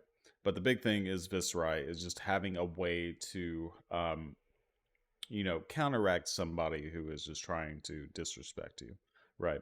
So just doing that. The best kind of sequence would be if you could play a Crumble and the following turn, for whatever reason they decide that they don't want to go off, you have your smack and arsenal, and then you do your thing because you have Goliath Gauntlet and you have any pump, it doesn't matter, and you're able to just go, right? Because most of the time you're going to have tunic counter. You play a couple of yellows and whatnot if you're playing like CYV in the board, so the consistency is there for your pitch outlet, right? So you can pretty much, for the most part, make that happen. And if it has Dominate, it's definitely going to kill every single one of those rune chests. But we could talk more about the Viserai matchup specifically. Main thing is this is for that, right? So that's why that's there. Same thing with the Goliath Gauntlet, right? Just having a little bit more. If you need to be more aggressive too, you can play this against things like Enigma or Control Dash or whatever else, right? Matchups where you know that you're really not going to be blocking as much, and then sending the most amount of damage is probably pretty good. One piece of null rune makes sense. You gotta bring it with you. Can't leave home without it. Playing against some rune blades, you're gonna need this. And then Sledge for your slower matchups, your Count Your Blessings matchups, and like Mirror and things like that. A lot of matchups where this is pretty strong, right? So, yeah, this is the list. I like it. I like the way it's constructed. It's very similar to what I've been playing. Pretty happy overall with my experience playing this style of list. You seem to have been enjoying it as well, considering that you were sharing it with the public, right? Fun. Yep, We get to play yep. Decompose cards, and we still get to play Icequake, so it's a good time. I know. You get to play Ice and Earth. It's crazy. So a couple of the maybe cards here. I know we touched on some of the names of these cards, mainly this one and this one, but Spinal Crush, we're not playing that. We're playing less blues, so you don't need higher costed cards, right? And then because this is a crush effect, getting 2 cards out of your opponent, not a bad thing, but that requires us to have 3 cards in our hand, which means we're taking more damage, which means we're not playing that 2-card game plan, right? So, any other thoughts that you can think of that would make you actively want to add this card back? Probably Hunted. We'll revisit it. Yeah, that's fair. I think the biggest thing on top of some of the deck building considerations is that a lot of decks right now are either their game plan involves blocking this anyway, whether they were just going to block with a few cards, and some decks don't really care about losing Go again. Now, basically every single deck in the top of the meta does care about that to some extent, but if you take, for instance, something like Enigma, like she can just play one aura and attack you with it, like one ward card, and be perfectly fine. And if that's Mirror Guy, you're losing anyway. And even all the way down to New, like New can be perfectly fine with one action point, playing one attack, and then just going like Mask, like playing a bunch of reactions on it, playing Nick, and then passing. Like not every single New line has to involve the daggers. And even Zen, it's good into Zen, although some of the lists I think can handle a little bit better. I've seen some of the more like mid-range blocking Zen lists. Like I think the one that won the Calling in Osaka was a lot more defensively orientated. Like at least ran more 3 blocks and stuff like that. Yeah, it can block more. So I think you want to play this in a meta where Go Again is crucial to the deck's win con, but also the deck can't afford to block very well either. So that could totally change with something like Draconic Ninja. Historically, this card was good into ninja decks because ninja decks usually have a lower density of block 3s. It could change, of course, but normally asking for more than 2 cards is basically asking for the entire turn from the opponent. And if their damage scales with Go Again, normally they can't really accommodate to blocking around this very well. Into Aurora, I would obviously like to have this, so Yep. it could be a meta consideration for her, but I just don't think that they're like her representation is high enough to consider running this. When I think you just have to run other things instead. But with Yep. Hunted coming out, you may need to consider this if Fang is like gonna be like a very explosive go again like focused deck. Then Yep. maybe we need to revisit. But Yeah, yeah. So one note is that it is 5, so it does kind of pair well with the pummel and the ice quakes, right? Just based yep. off of its weirdly costed stat. It's one less than 2 blues, just like CNC is one less than 1 blue type thing, right? So it's just off to kind of supplement your tunic, and you have more ways to do that. So in that sense, if you were to play this card, you would probably want to take out one of those cards that does that kind of same role, right? Or you're adding this and then changing there's different ratios you can do, but that would be my suggestion. You're going to play Spinal Crush, you take out one of those cards, Icequake, or not Icequake, Frostfang or something along those lines, and you just play this. I don't recommend it, but you could do that. Next, Boulder Drop. I'll talk about this one for a little bit because this is the one I've been playing. So this being a yellow is actually extremely important with my version of the list. So similar to yours, I am playing all of these like Decompose and ice cards and whatnot, but I do play less blues, right? So I'm not playing the Nerves of Steel. This is kind of taking that spot there because most of the cards that I'm playing are supplemented by a yellow anyway. Like I have a bunch of 2-cost cards. You have your Frostfangs, you have your CNCs, you have your Weakest Link, you have your Plow Unders, and then off a tunic, if you need the 3-cost, right, the blue, then you can do that with the tunic because you're not actively just using your tunic constantly unless you're having to use it to offset pitch or play a pummel on like a Command and Conquer or something along those lines. And not only that, this is probably the most relevant crush effect that isn't on a specialization just in the game, because the crush forcing a card out of the opponent's hand is just inherent value that works against everything, right? Some decks might not care about the go again, right? Where Spinal Crush is pretty good in most matchups. Every deck cares about losing a card. Every deck does. I don't care what it is, right? So just overall, super solid card for me. The consideration here would be you would go down in blues, right? But then you kind of counteract like your ratios with your root bound, so you kind of have to evaluate there. And the trunks are really strong, right? And the Nerves of Steel, if you have like Ira in your meta and whatnot, is better than probably this card in general. So that makes sense to me. Do you have any thoughts on this card? It's just in the maybe board because I saw that you played it, but I Yep. couldn't.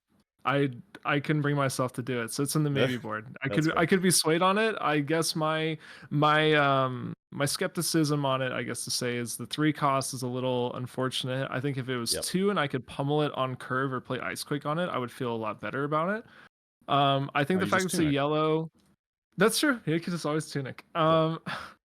But yeah, so I think it's a mix of that plus the fact that like I know that LSS did this intentionally, not giving us the red, but the Oh, red for would sure. feel so much. I would play the red in a heartbeat. I think because like Yeah, the red beat I stable. think the crush only requiring a 3 block is just it's a little awkward to me, but I do Yeah. understand the purpose is that like you at least require 1 card from your opponent. I guess Yep. like the thing for me is that I had trouble justifying adding Frostfang to the list, but the Frostfang made the cut over this because it gives a frostbite on play. It's on Correct. a 2 cost Yep. curve, and then also it requires a 5 block or else your opponent loses the card, which to me is a little bit different than being able to give 1 card and still keep 3. Yeah, Whereas sure, this sure. one, yeah, this one you can or sorry, Frostfang requires you to block 2. Whereas like Boulder Drop only requires you to block down with 1 card. So Yeah. but that's kind of it. But if I feel like I'm having a problem where I hit a point in testing where I'm like, okay, I want to drop a blue to have 3 more proactive effects, and it would probably be Boulder Yeah. Drop. I think That's is where exactly I'm what it currently is, at. right? Like you're not playing Yeah. this card over these other cards. You're playing it in addition to these cards.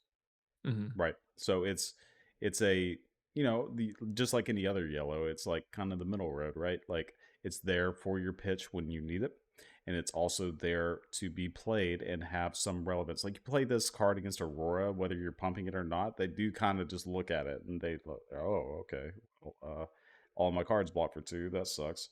You know, and it still requires more things from them. So it's like it's more of like an Aurora consideration. I guess in this case, it would be like a draconic consideration, like against fives and stuff, and they're very 2 block heavy type thing, where this card could be better in that. But yeah, this is one where this could be on the chopping block for me too, depending on how the meta shapes up. Right. Okay. So the last 2, Rolling Fissure. This is the newest supplemental Guardian piece. I think it's probably the only Guardian card in the new set. But X1, go again, 3 block, blue. Destroy an aura with cost X or less, then you may destroy a Seismic Surge token you control. If you do, repeat this process. So, kind of things to think about, at least for me. This is a card where I would probably want to play Tectonic Plating, so I can actively make sure that I get a surge. So I would pitch a blue. I would activate Tectonic Plating. So now we have 2 resources, and then I would use the other 2 here. I would pay 1 and then 1 to where X is equal to 1. This could be very strong against specifically something like Viserai that is playing Blessing of the Occult or Malefic Incantation or any of these other cards that are similar to that. So you can then sack your Surge. You blow up 2 Malefic Incantations if they're trying to stack you and they're just sitting there playing around, dirtling until they get enough. But you're also like kind of disrupting them, not by throwing things, but, you know, getting rid of their board state. And the other obvious thing would be against Enigma, but it's kind of a tall ask to need. You need 2 blues to be able to blow up a Mirror Guy. You also need the Tectonic Plating to blow up the Surge to be able to blow up something like a Haze Bending or something along those lines, or a whatever the other good one is, the one with the chick that gives +1 counters. I'm blanking on the name, but Yeah, I yeah. know what you're The talking about. moment Yeah, that yeah, I yeah. ask you what it is, Haze, or not Shimmers. Shimmers. Yes, Shimmers. Yeah, yeah. You could blow up with Shimmers or something along those lines too. So this card has utility. It's just like it's got to line up with the construction of your hand. You have to kind of build around it and like play different equipment to be able to like really maximize the uses of this. I know Kale is pretty big on this card. He was telling me about it a little bit in his Jarl version. I was like, we'll see. We'll see. Do you think this is like a card that will make a big difference in these matchups? I'm a little bit skeptical on the impact of it, but I think it's a card that you would need to play if you did want to have a game plan into specifically like Illusionist or into some of the aura-based rune blades. You already hit it. It's just, to me, the flow chart in my brain is like, are we on tech plating? No. Okay, we can't play Rolling Fissure. I think that being able to duplicate the card with the seismic token is what makes the card really powerful. And so I think until you can find a list that can afford to play tech plating, I don't really, I just don't see it. At least until there's like an illusionist based game plan that actually just like has an aura as a win con that you need to clear. So like the closest example would be like ALS looping with like old Prism. They can still ALS loop now, but most of them are not going to try to do that because it's really inconsistent without Tome. But if we were still playing in that era where you were just going to lose if they ever like ALS locked you, this card would bail you out. So I think that until you hit something like that where either there's an aura, a very specific one that is a win con for a deck that you have trouble clearing, or if you're playing tech plating or generating seismics to clear multiple like cheaper auras, I think until you hit that point, I don't think you play it. But it's definitely on my radar. I think the card could definitely have a place in a future meta. We'll have to see if they add more like surge effects, like more ways to generate seismics, things like that, then this card could actually be like pretty viable. Right now it mainly is just tech plating though, and You know? Unfortunately, we're not doing tech playing Anathos Jarl as much as I think that's probably my pet deck. I think my pet deck is like an Anathos build with Jarl, but we're not there yet. So Just play Bravo. It's fine. yeah, If you're gonna play but you get to Anathos and tech you get to plating play it, just play Bravo. Icequake. You get to play Icequake on Anathos. That's kind of sick. Yeah, you sure do, don't you? Just messing with you. Yeah, this card, it's interesting. It's interesting for sure. I don't think it affects your all really that much. I think it's more interesting in the more generic guardians, right? And it'll be more interesting in like a Jarl, or not a Jarl, sorry, a Valda. But this isn't a Valda video. We don't have to go too much in detail on that. But you have to assume that she's going to make some surges, right? Yeah, you only have to wait like 8 more months or something now. So exactly. Yeah. Yeah, and last thing about this card, just ripping a hole through Channel Mount Heroic is really cool. It is pretty sick. Yeah, I think it's pretty thematic. The theme of the card is very nice. Oh, and in LL, you could technically play this against like Icelander and blow up their Frost X's. So that's kind of cool. Sweet. There you go. Yeah. Then Barkskin. This kind of makes sense to me, where I've had some iterations of this card in the deck where I'm not playing like Pummel as much. I need more blocking potential. This card gives you embodiments whenever you have Form or Earth cards. So you're getting more block value out of this card, and you are decomposing actively anyway. So it does make sense to have this card in the maybe board if you are actively playing a more defensive blocking style and kind of biding your time and waiting, right? And not doing as much tempo. You're doing more, hey, I'm holding out, and then having like a good pivot that's like later in the game. Yeah, you got it. Like it's just a little bit unfortunate, but currently I think the version you have to play involves Tunic and Pummel. It's your win con to a lot of decks. I think in different pockets of a meta you could find a reason to be playing Barkskin. Like not to drop this into a meta that doesn't exist or was not designed with your own mind is kind of pointless. But I think of something like heavy hitters. Like if I was playing in the heavy hitters meta and I was playing against like like hatchets and stuff like that, or certain matchups, I think you would probably consider things like Barkskin and Nerves as like an actual like viable like synergy piece. Whereas like I think there's too many decks that scale damage too aggressively, and you have to have like Pummel Disruption to combat the current meta. But I think Barkskin's my pet card. So you played this and then like Nerves against Kasai. That'd be crazy. That'd be really. I don't know how they'd win, to be honest. Like they're pretty good now with those new cards that are spoiled, but it would definitely make it harder for sure. Yeah, sweet card. I do love this card. I've been playing Florian and Verdance before Jarl came out, so I'm definitely a fan of those. Right. So yeah, that is the overall list and the maybe board. Again, been loving this deck. I know you have too. So generally, we've kind of talked about the overall. Little bit about the game speed of this deck. It is a slower deck, so if you are aiming to win your match and then go get lunch, you're probably not doing that. Even though we're playing more aggressively here, it is very back and forth, and you're kind of walking the life totals down with your opponent. And when you're playing CYB, buckle up because you're going to be there, right? That's just kind of what you're doing. So with that being said, it's not like you're not just like taking a ton of damage. You're kind of just back and forth. You're not like using your life total as a resource like a lot of these other aggro decks are going to be doing, right? You're kind of conserving that a little bit to kind of play into that 2-card gameplay. Power cards, right? We've talked about the Felling, the Oaken, the Plowunder, Crumble, Imposing. I could probably name every card in this deck and consider it a power card at this point because like every one of these cards is just like insane. The only ones that aren't like technically power cards is maybe Sotomorrow, but like contextually this card is also insane, right?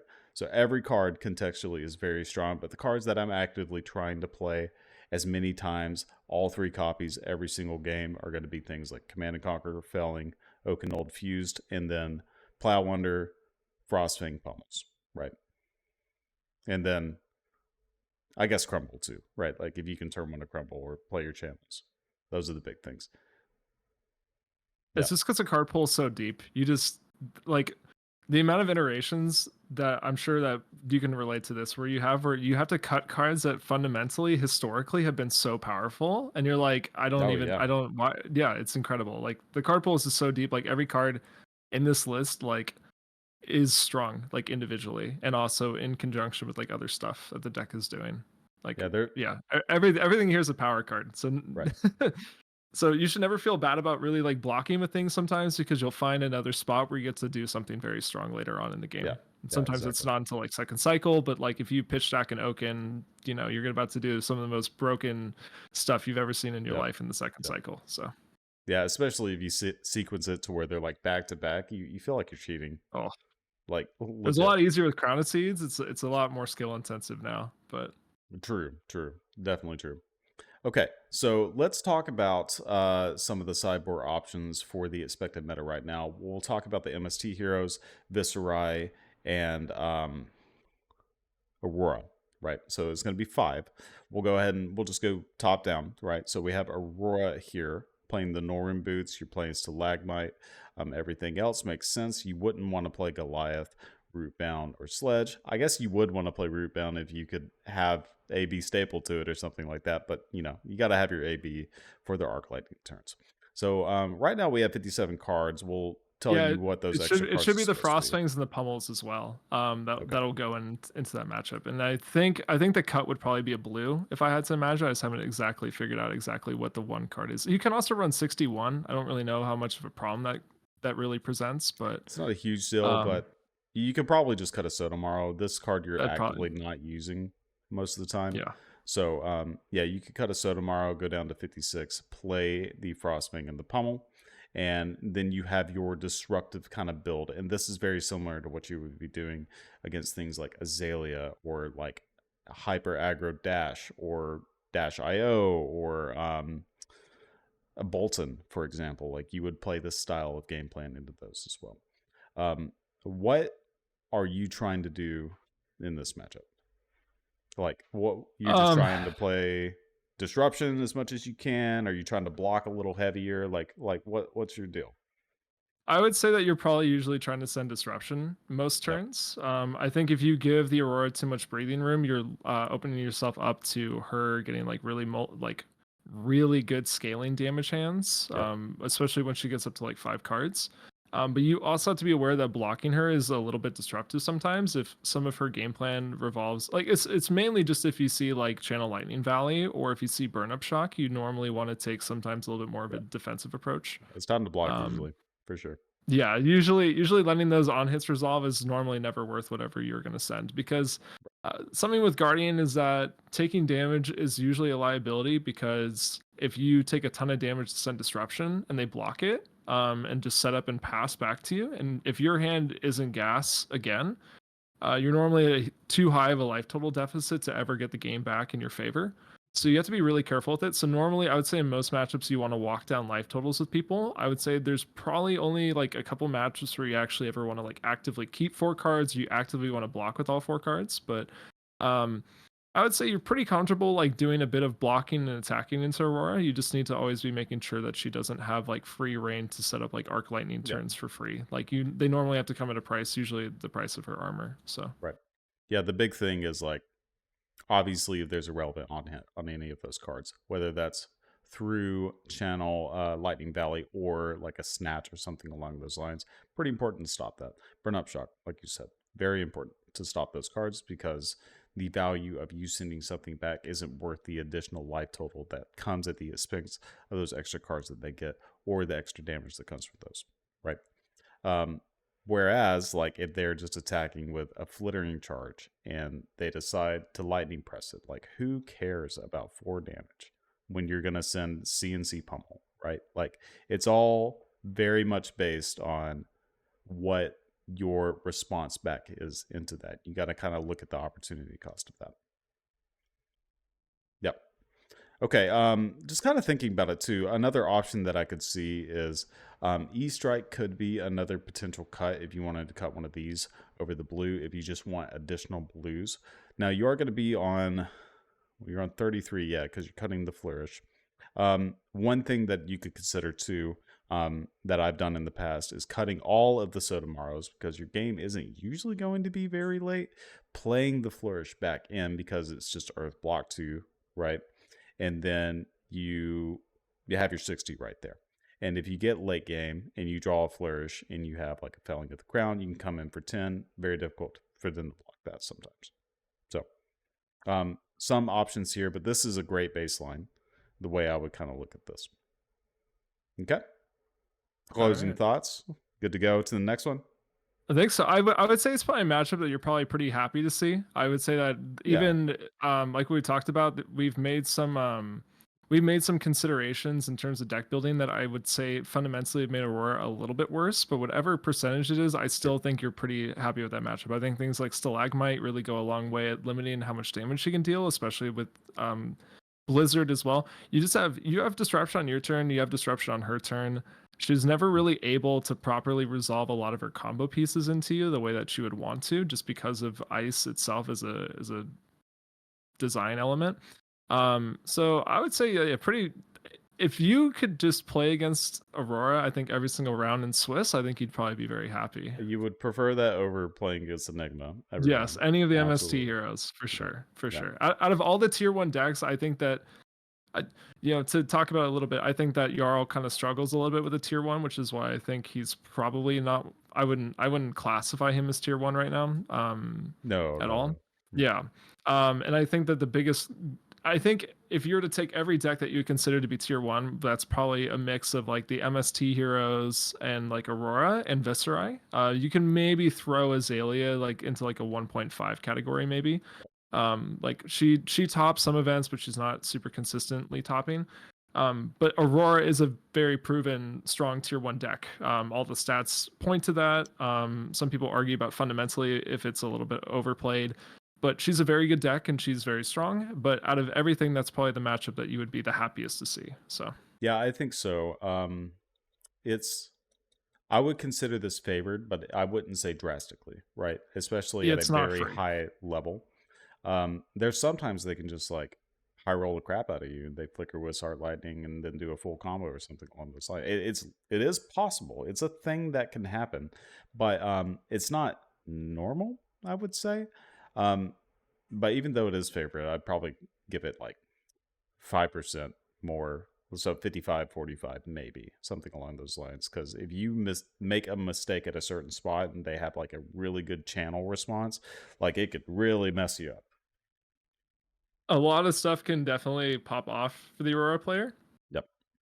Your hope is as the Guardian player is that you're able to control the pace of the game and you're able to cap the ceiling of a lot of what they can do. And sometimes that will be successful and sometimes it won't. Sometimes like you're just gonna like not draw it, and that's gonna be the turn that she conveniently was gonna do like her full her full arc lightning turn, and half your health total gets deleted through full blocking. And it is what it is. It's why Jarl hasn't been winning anything since coming out so far. Sometimes it happens. Well, I mean, I probably could have got top 8 at that battle hardened if I didn't like punt a game or two. So. It's hard hero. It's a hard hero. I know. He's very difficult to play. He really is. It takes a lot of practice. Okay. Let's move on. So we got Enigma, new Viserai, and Zen. We can talk about Enigma, but I think we should keep this very brief because this matchup is like literally impossible. I think if you refresh the page, it should update. I think I broke all the matchup guides by cutting and then re-adding Frostfang. So maybe. All right, so we'll look at Aurora. Aurora is not there. Oh, I didn't edit that one. It's okay. It's okay. It'll be corrected since we're already past that. Okay, Enigma. Yep, this one shows 60. So we're playing Sledge into this. No AB, no need for any of that stuff. No CYB. You probably could consider Goliath. After we talked about it, I think I'd probably add Goliath to the list because you need to always like gas pedal into her. It's so pointless, but like. Yeah, Sledge is just here because it attacks for 6, and there's an off chance that it makes it so that she can't block. She has to block a little bit more to preserve her board state. Your ideal high roll is that you're able to like just keep her from ever being able to like resolve like Mirror Guy, I guess. But like, how are you ever gonna do that? They have the hat that just goes and gets it. It's like so hard to get around it. So this matchup is like pretty doomer. If you sit across this, like, I'm never the type of person to tell you to just quit a game and don't even play it.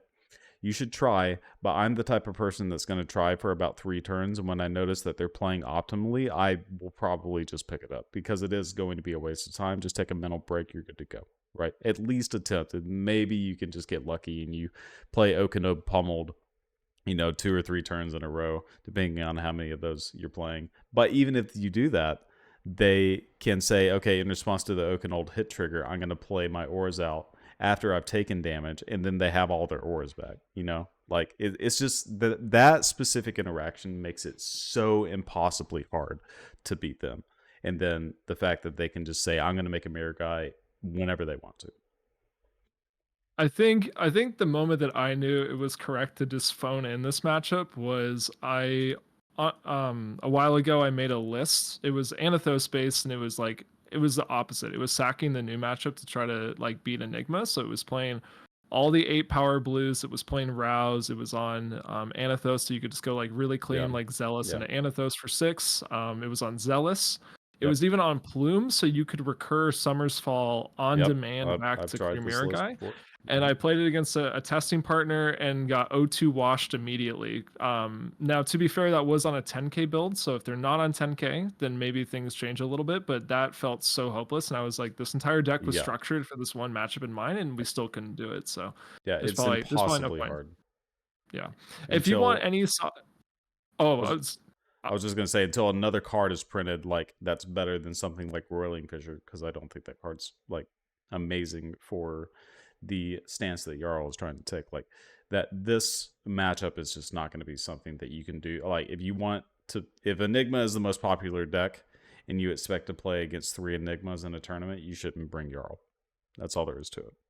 I agree. If anyone's watching who does want some advice, if you do want to try to play the game out against her, because I don't think it's 100-0, right? Like, if you play enough matchups against her, every once in a while you will sneak in a win.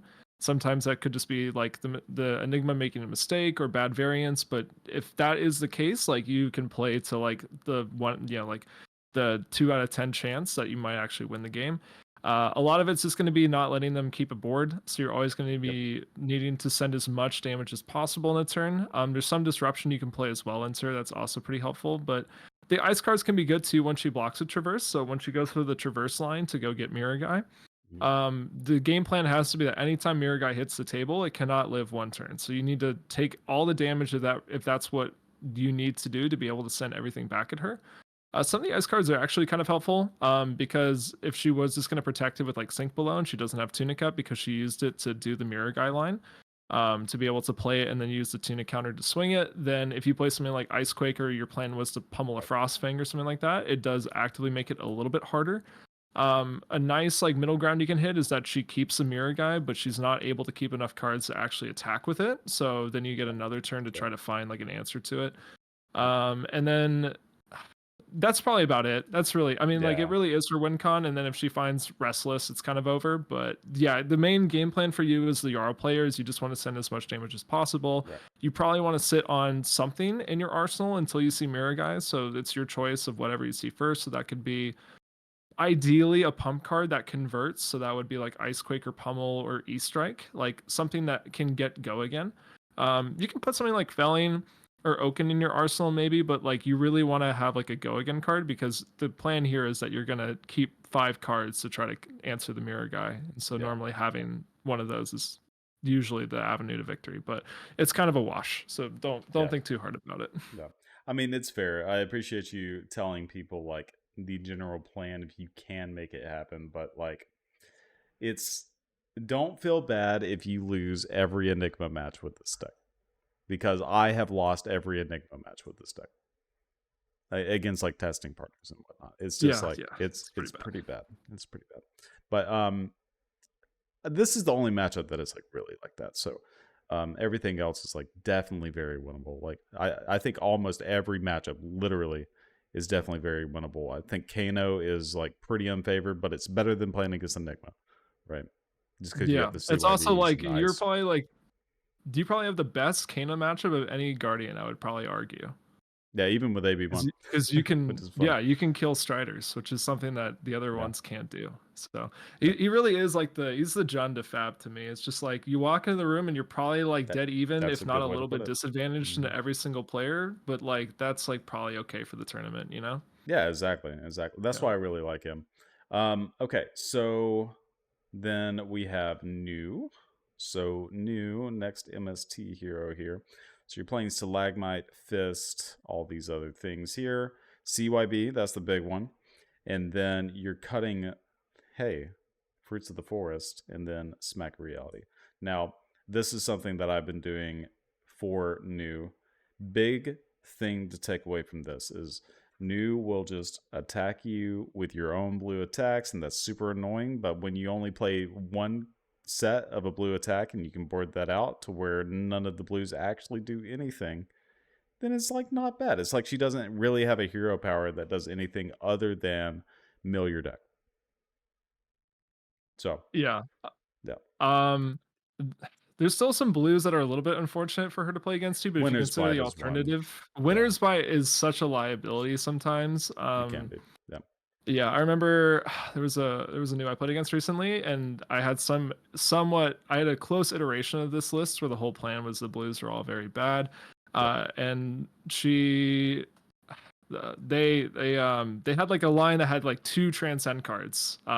So they already used mass, and then they just had to use new because there was nothing else to do with the chi, and they like hit this blind hit Winner's Bite, and I was like, of course it would be We're the one good. of the like 70 card pile I brought, you know.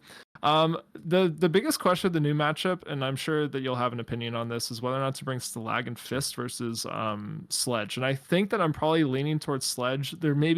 This could be variable where depending on your turn order, you pick one over the other. It could be that going second, you maybe want Sledge, whereas if A you go sledge first, you're every time. naturally yeah, and I think that if you're going first, the only argument to bring Stalag here would be that if you're going first, you're naturally playing behind on tempo most of the game, and you have to find a way to get back in. Sure. Because she gets a free 4 card hand into you. Normally, that has a lot of disruption. Stalag is kind of interesting. It messes a little bit with the reaction math. It It can. can. Can. It also gives you a little bit more blocking equity into like the daggers late game, which is kind of nice. But it's still here for the sake of discussion. But I'm leaning more towards Sledge most of the time in the matchup. I think that with Tunic, you're able just to like chip so much damage into her. And you Yeah. occasionally do get your 1 card plays, but So you kind of talked about it earlier in the video too, where one of the more important things is using the Frozen Death and try to get that mask. Right. Once you get that, um, I lean to Sledge whether I'm first or second, because once you make this happen, the math with Sledge it versus their dagger, when you get to the very very end game, there's nothing else for them to do. Their whole deck is chi, and you have no cards in deck left because they've burned all the cards. As long as they don't have mass, they can't feasibly get the cards out of your hand. And even if you're behind by like let's say 10 health, depending on we could do the exact math, but they have to be at a like significant life lead to be able to beat you from that stage, because you're attacking for 6, they're attacking for 2, and they can't do anything else about it. Right.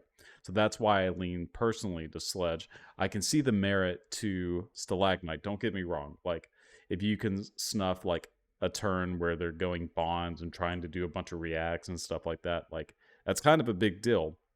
But if you can implement the game plan that you're trying to do, at least for me, generally Sledge has been better at least trying to finish off the game, right? And have the closing power that's necessary.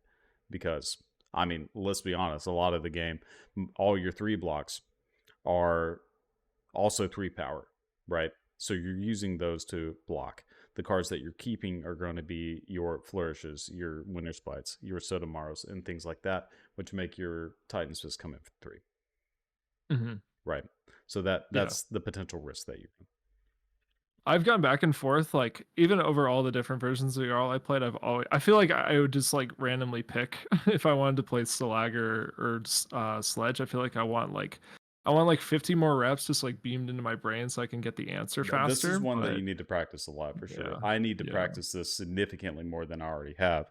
Um, just to understand, like, there's so many tricks they can do, right?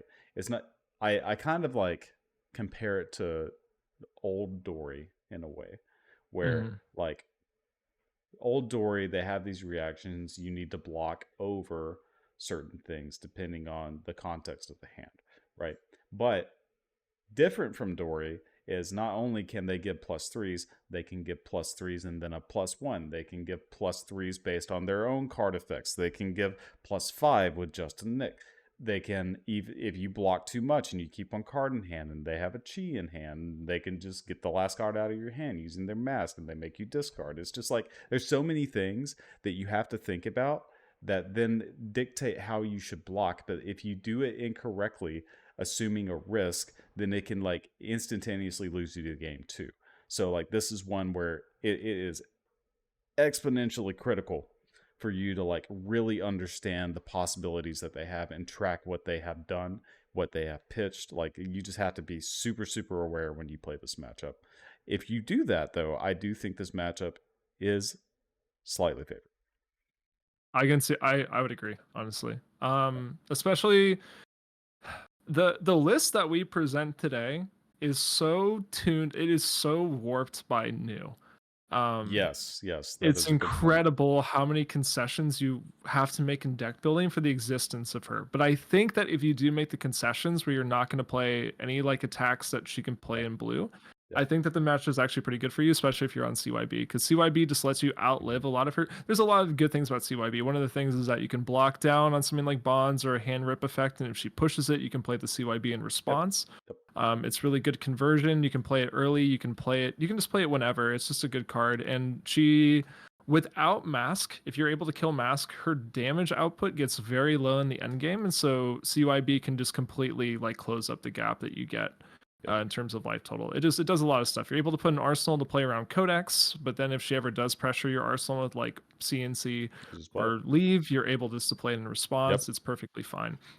Yeah, this is where I love this card. This like I hate this card, but I love it here. But I hate playing against new, so I have to inversely, double my hate to have a love. You know what I'm saying?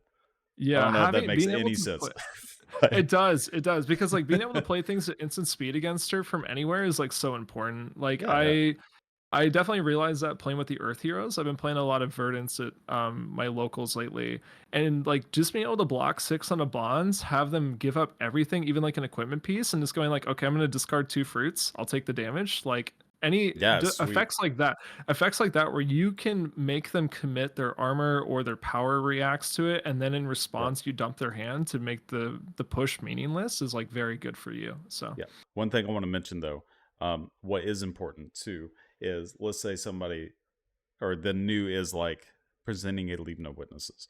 I'm very happy blocking exactly 4 with the intention of like putting them in a position where they actively want to use their gloves to push it over, because the moment they break a piece of armor, it's so easy to maintain tempo from that point because of the ice cards. Right. So if you can put your new opponent into a position where they're just like, ooh, yeah, I really want to use my arousing wave right here because I want to get their arsenal. Like, okay, I lost my arsenal, but I just gained a lot of equity in the matchup because they have an exposed piece of equipment. That's really big.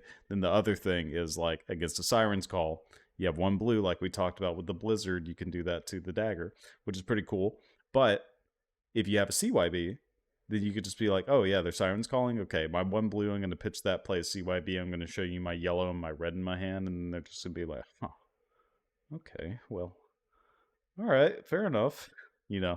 So and then they have to like restructure everything. So CYB for that reason is just, it's a really flexible card in this matchup, which makes me really like it. It's not just as straightforward as just like, oh, I see it, I play it. It's like you kind of hold on to it until the opportunity arises where you can do some really powerful like tricks with it to counteract their tricks, right?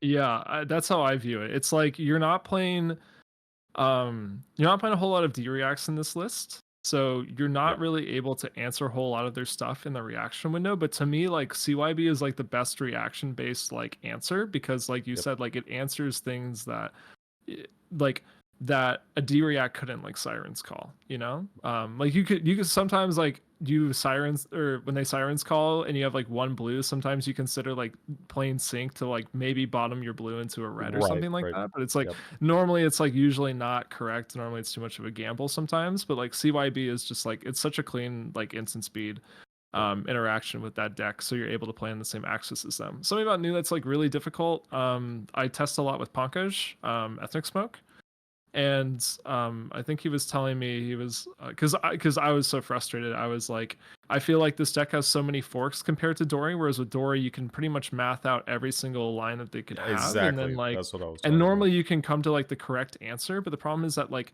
they play Bonds and they have like 2 cards left. It's like this could be so many different things, right? Yeah. Like it could be I'm gonna break my equipment and use Yep. Mask because I'm holding a chi. It could be like double Justinic, and then they're gonna like tunic their equipment, stuff like that. It's such a mess. Like you just can never really get to the correct line that they're gonna play. It's very difficult to read it properly. So normally you just like have to do some like risk-based analysis of like what is like probably like the worst line that they could hit me with, like which one would like absolutely wreck my hand if I block in a particular way, like which one can I not afford to get got by, and like which one am I okay getting hit with. And like you kind of come to the conclusion based on a lot of contextual factors of like which, as long as you account for like the worst line that they could have, normally you can come to like a pretty close decision. But you're never really gonna know exactly unless if you've been tracking pitch and you're into second cycle and stuff like that. But yeah, she plays on a crazy axis. If you're able to kill Mask, it normally gets a lot easier to read what she's gonna do though. So yeah, her damage it's output mostly is Mask. actually really low, is the thing, right? It's the disruption that kills you. It's the fatigue angle that kills you. Because you have Count Your Blessings, it gets you back up, and then you play a bunch of good block cards, right? So, in general, like I don't usually lose to just getting out aggroed. I lose to being out disrupted and out like deck damaged, more or less. Like I run out of cards. So yeah, to review, just Frozen Death, try to do that against the Mask. Sometimes you can just aggro them too. It just happens that way. It's very weird. It's like contextual. It's not like the main plan. If they are also aggro, like if they're not playing any defense reactions and they're like a very aggressively slanted new, that's something to look out for. Like random cards you would see, maybe like Eradicate or something, some weird thing like that. Once you see that, you're like, okay, they have no reactions or defense reactions, right? But you're gonna adapt a lot to what they're doing. You're gonna have to. Yeah, the whole deck is adaptable to like every matchup you play too. Like that goes for everything. But yeah, Frozen Death, the Mask, if it's like a standard do, and then from there, don't take too much damage. Attack them with your sledge or your baby hammer, whatever you want to do. Block as efficiently as you can, assessing the risk, and then Count Your Blessings is pretty good. So yeah, sometimes you just make them have it. Sometimes a lot of news as well will it's kind of similar to Dory. It's not always the case, and it's kind of like there's like a bit of a poker analogy here of like a kind of a loose player versus like a very like a tight player.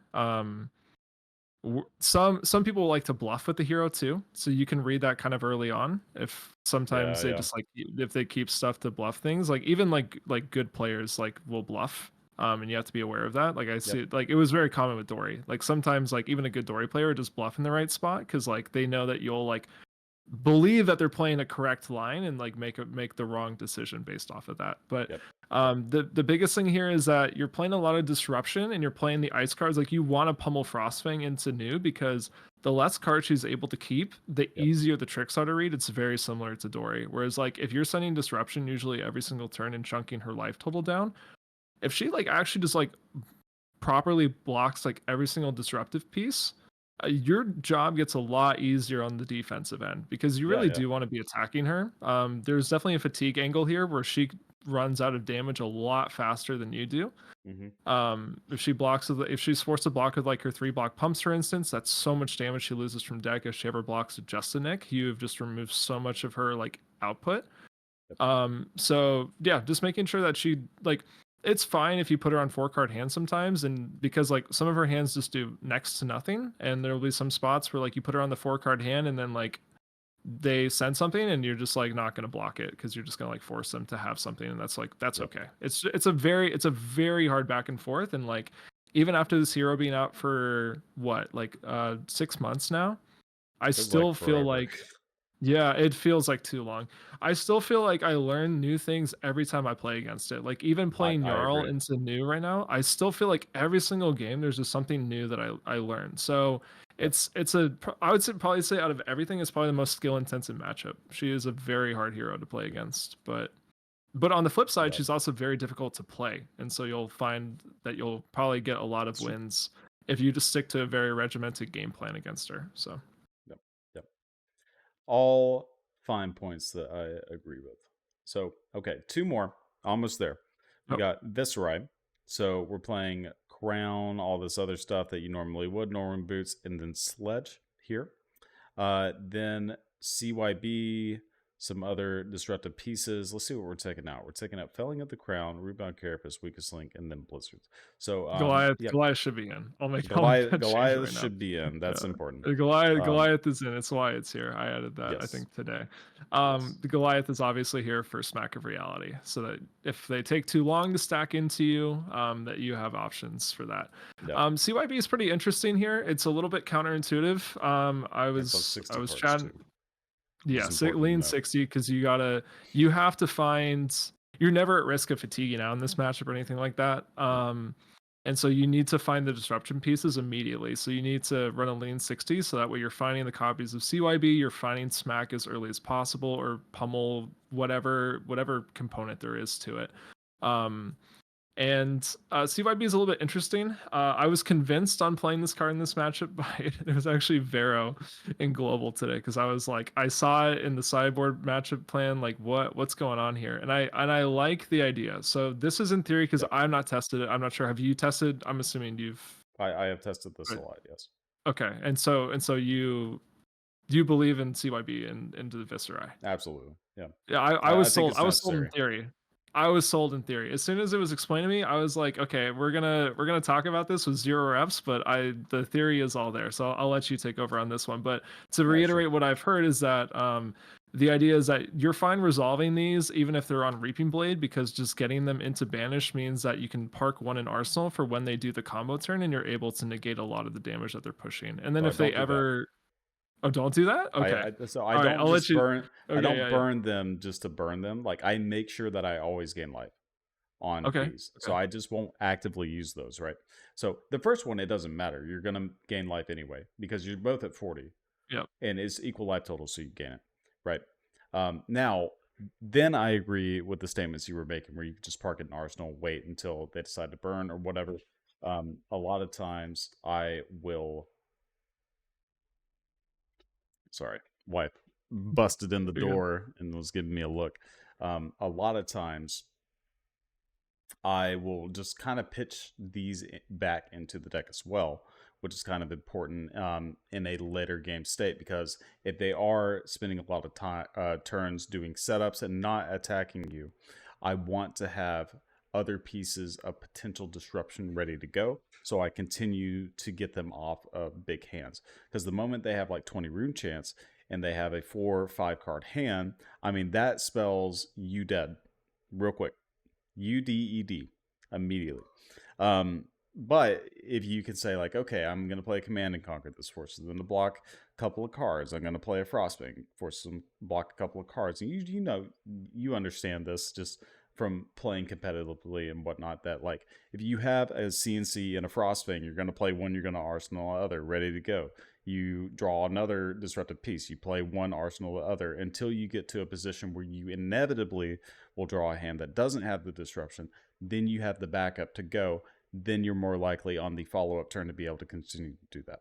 So the 2-card hand for them, you know, you basically change it to where they can't revel you on top of Mordred Tide, on top of Swarming Blueveil, on top of attacking you with sword and all these types of things because you're keeping cards out of their hand, right? But the big thing about Count Your Blessings is, yes, they're on Reaping Blade. Yes, you are the aggressor. Yes, you are attacking them down and they are not attacking you back, which is kind of counterintuitive to having to count your blessings in general, right? So I'm not just actively bending them. What I'm doing is putting them second cycle. So when they do finally blow their load, and I will 100% be lower life total than them after they do their full thing, I'll be at like hopefully 20 something. They're at like 20 something because they're blocking, but I'm lower. Now my next CYBs, I'm playing those. I will actually A/B pitch with the yellow ones very, very often. I will not usually play them until like second or even third cycle sometimes because of the mathematical value of having them for AB. Hopefully that makes sense, the structure of that, but it's all very much just like, the 2AB is more important now than me A-being once, playing my CYB, gaining 4 life, right? When I can conserve more life immediately and then gain that life later, which then effectively saves me more life in the long run. Hopefully that makes sense, right? It does. It does. Yeah. Yeah. I guess my assumption, or I guess my misunderstanding was I think determining how often the Viserai is attacking you, I suppose. But yeah. Yeah. So Yeah, I guess there's yeah. it's dependent on how the Viserai plays, right? Every Viserai is going to be a little bit different. Like there are some where they're just like, I'm going to stack until I have 30 rune chance. And like, if they do that, then great. Like they did it. They got you. But a lot of times, what I generally will see is they'll stack maybe until about 20 or something a little less than that. Then they'll throw a ninth blade. And because you're keeping them on 2-card hands, the most they can usually ever do is play a ninth blade. And then that's their turn, right? Because you're keeping them off, and now their go turn is way easier for you to block and then immediately pivot to a fatigue plan. Because once they do their big thing, it's hard for them to set up a really big backup combo unless they are just like playing every single rune chant generator, but then they're sacrificing other matchups by trying to do that, right? Does that make sense? Yeah. So No, yeah, I'm sold. that's the big thing. Yeah. It's really good. It's compelling. Yeah, once I've figured out like the proper sequence, I've been testing a pretty good amount into Viserai lately, just to get a little bit better at that. So my big things are like, I want to test against Nu, I want to test against Viserai. Hey, all the things that we're talking about today, right? And my latest results against Viserai have been extremely positive. Extremely. I still think this matchup is unfavored. I do. But my results specifically, I probably have close to an 80 to 91%, at least the past like few days, against like legitimate test partners. So sweet. That's really good to hear, because it's a very popular hero and it's very strong. Yeah. And so you have to play very specifically, like it very specifically. The other thing too, I do not play Sledge, I play Stalagmite. Okay, interesting. Yeah. What's the reasoning for Stalag over Sledge? So Stalagmite is there because you're not winning by fatiguing them with Sledge.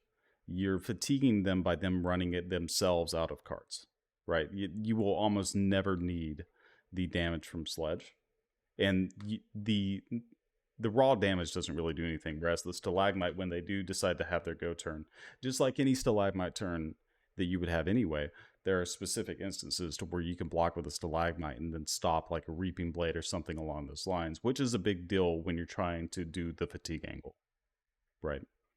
So just having more life inherently, the 3 life by itself, and then using it properly gains another like 3 to 4 to 5, 6 life or something along those lines.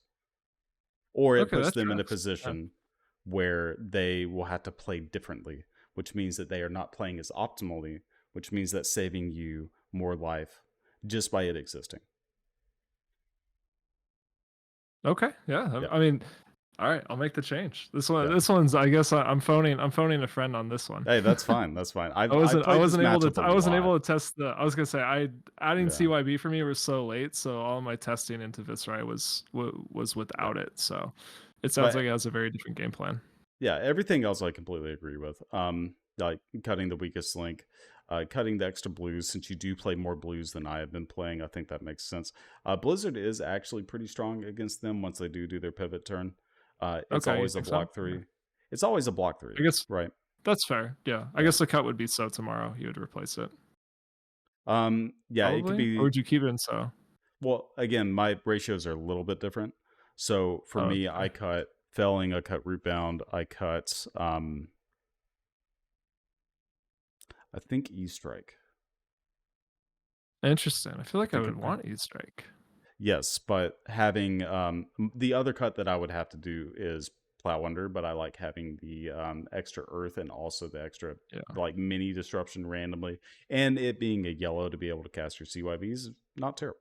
So I think that's where I landed is I don't really want as many of the decompose cards because they're not always super helpful for like answering a Viscerai right, that's stacking right, into you. But I think that plow is the one exception. And I think that you're fine playing a plow for two. yep, Like right what we talked about, like most of the time the rates really matter with playing Carapace before you play the decompose cards. But like depending on usually their arsenal target is like one of a few things, but regardless of which one it is, it's normally fine. Like just losing 4 damage to clear it. Yeah. Well, most of the time when you're hitting their arsenal, you're getting a very critical piece to what they're trying to do, whether that's a Mordred Tide or a Rebel or a Ninth Blade when they're ready to go off, which means that you're Mhm. disrupting them inherently there.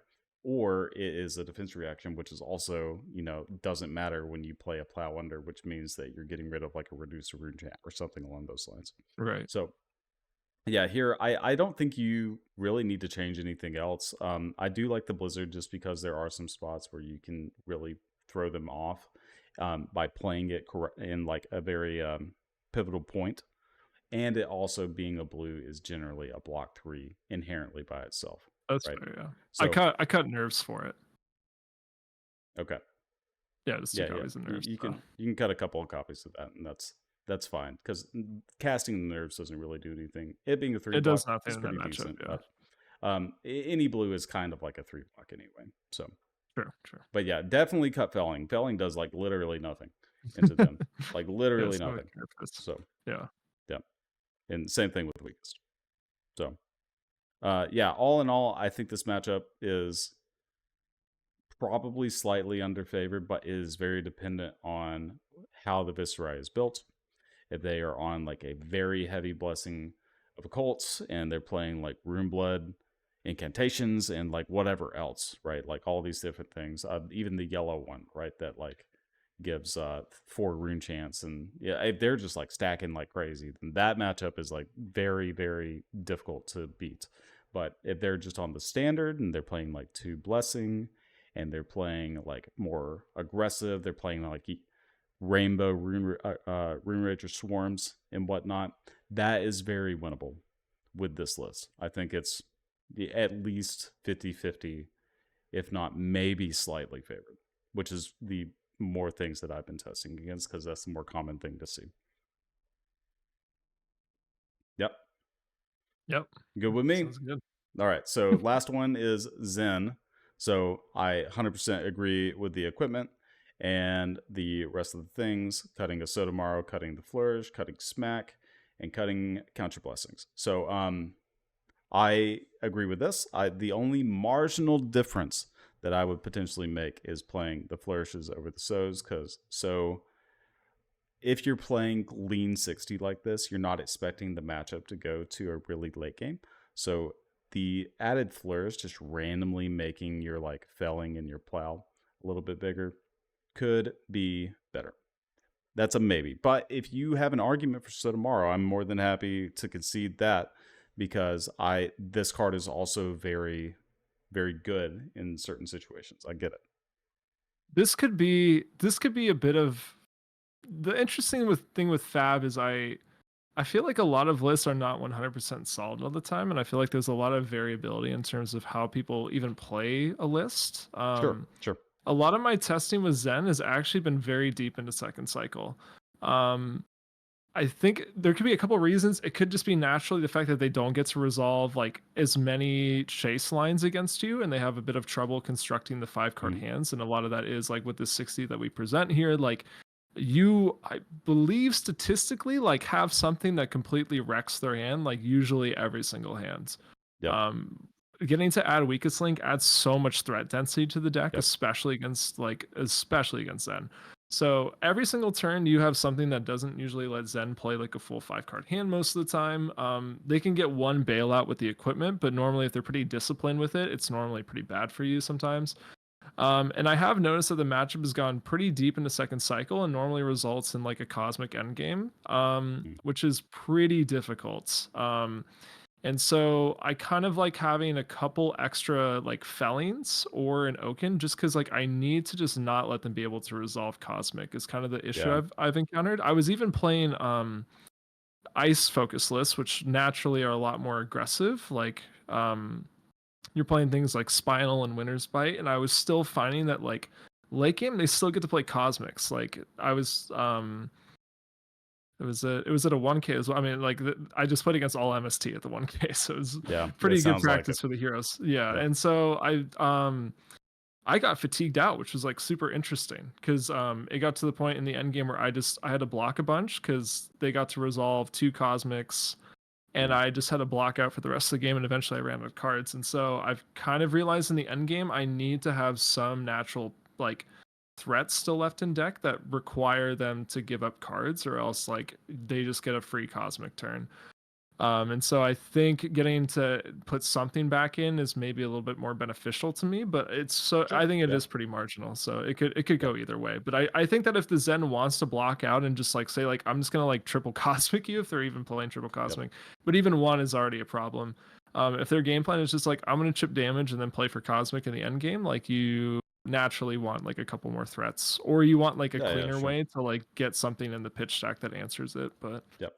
Yep. I um agree. yeah. So, me just looking at this though, Mhm. seeing the 60, what I had assumed is that you were trying to be very like tempo oriented and aggressive in that sense. Like you're trying to be disruptive. You're playing all these cards to be disruptive, which then leads me to the assumption that you wouldn't want these. You wouldn't want more kind of aggressive based cards. Now that you have explained it, this makes more sense, which I actually agree. My matchups have also been going to second cycle to where they have the cosmic potential. Most of the time I pitch stack in such a way to where they aren't generally able to keep a hand big enough to be able to cosmic me in the first place, which is really, just I guess lucky in a sense, that I've been able to have that sequence. But the other thing that would be interesting to mention, and just for you to kind of think about maybe, is playing the count your blessings into Zen to be able to combat the late game situation, because they can kind of do this like Kadachi lock situation where they come in, on your turn they'll pitch a chi, make a tiger, add that to hand. Then on their turn, they'll attack with the staff. They'll attack with the tiger. They'll pitch a chi, go get a thing.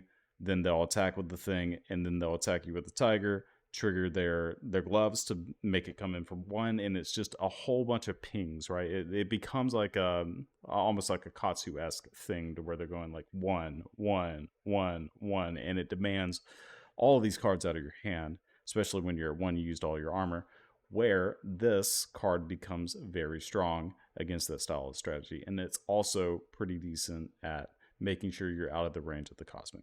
Just a thought, you're not saying that either one is better than the other. I've played both and I've found success with both. And I think this makes a lot of sense, especially when you're playing more like Weakest Link. You want to have your consistency and a slimmer deck to be able to see these cards. Yeah, I'll need to try that out if I ever have time. I think the interesting dynamic with it is like so for that example game there where like I got fatigued out, it was just the fact that I didn't have a disruptive answer for the turn that like he drew the cosmic, and it's like Right. the cosmic just swinging 20 just made up for all of the progress I had made over like the last like 20 turns of the game. Right. And it's like if I could find a better disruptive answer for it, like I wouldn't need the extra health, and I think the game would have been completely wrapped up for me. So it could be a matter of trying to balance like pitch stacking. That is where I kind of like so, because it's like a card that just kind of pitch stacks something for free basically. Like you Yeah. fuse Yeah. it Yeah. with like an Oaken, you throw it in an arsenal, and then you don't have to like intentionally like pitch away a felling or something like that. You just naturally get one anyway. Right. But it's definitely a difficult matchup. I think just because they have a good fridge, they're able to play through frostbites pretty efficiently. Like they can just Kasaya, which is like it's so strange that in theory I was like, oh, frostbites will wreck them because like they have to pitch to double transcend or whatever. But they have a lot of ways around it, and it's very surprising like Yeah. how much that deck can maneuver around your disruption. I mean, I even had a turn where Zen got like a full chase line because I played like, I forgot what it was. I think they let the ice quake trigger resolve, Mm. and then just like I completely forgot what it was. It was all over the place. Oh, there was one turn where like I had the Jarl trigger on the stack, and they just like double transcend or whatever to Yeah, float yeah, yeah. one to play a de-react and then just like clear it and then play a full chase line. So it's like Yep. Kasaya makes it pretty difficult. I almost would consider targeting Kasaya before I would try to go after Mask sometimes, but Mask is probably just too strong. I haven't really determined exactly what my target is for Frozen. It may depend on the part of the game you're in. Like Mask being up like lets them just have free access for a chase line or for getting Cosmic in the end game like really cleanly. So Yep. it makes Cosmic a lot easier. But killing Kasaya too, it's pretty good. I think ideally in an ideal world you get to kill both, but I just don't think it's reasonable. I lean more towards Traverse, but I'm interested what your I thoughts are. yeah, I lean towards Traverse as well. Like if it's early game, like turn one, I got a Crumble and I decide to play the Crumble. I'm usually putting Mm, it on the Traverse because it puts it in a position where they will have to give another piece of armor in addition to a 3 block on pretty much anything else, right? Like I'm thinking specifically the 5 cost attacks, like the Frostfang, right? So it's pretty clean for them to go 3 block plus Traverse, go get the thing, and then have a really strong follow up play. Whereas when you put it on the Traverse, now they have to give you something else to not discard an additional card. And then also, if you get the Frozen pretty early before they can Traverse at all, then you've actually gained a pretty good amount of I guess life in a way, because like they don't get to just choose when they have the big explosive turn. They have to play hand to hand again, like they've been playing the entire game. They don't get to just do the thing anymore. But Kasaya is good yeah, too. There's nothing wrong with that card. They both block too.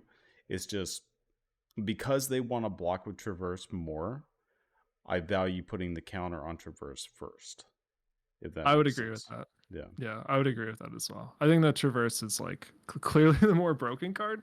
So Oh, I easily. think it's Easily. normally yeah, it's normally what you want to target. Yeah. But yeah, they're having some spots where I'm like, man, like after I killed it, I kind of thought of like I saw the rest of the game play out. I'm like, I mean, it's hard to tell. It's always hindsight. It's like the Yeah. blue that they get off Traverse might as well clear 3 frostbites. So like maybe it doesn't matter. But Right. um, Yeah. yeah, It's but yeah, also just to think about it too.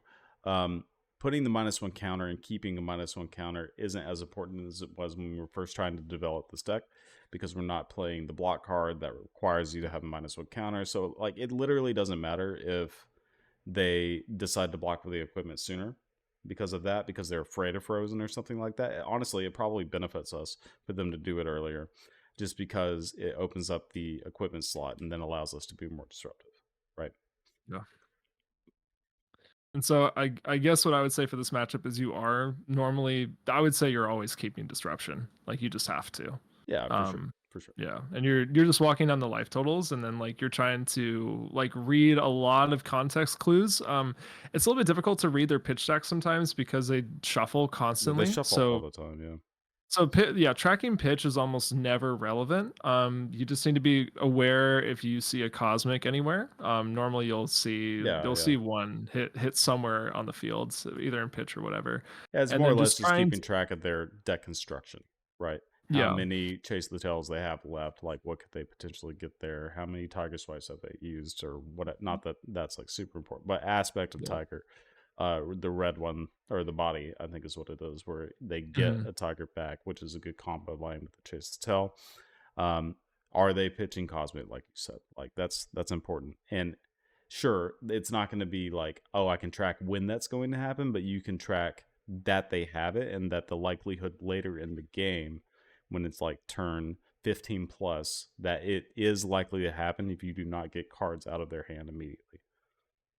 Yeah, and that's where you just want to be consistently pitching stuff that can always answer like cosmic because what the math is that if you rip at least 2 cards from them, then you're turning off cosmic, right? Like assuming that the cosmic is just parked in arsenal. So like you want to Exactly. pitch Yeah.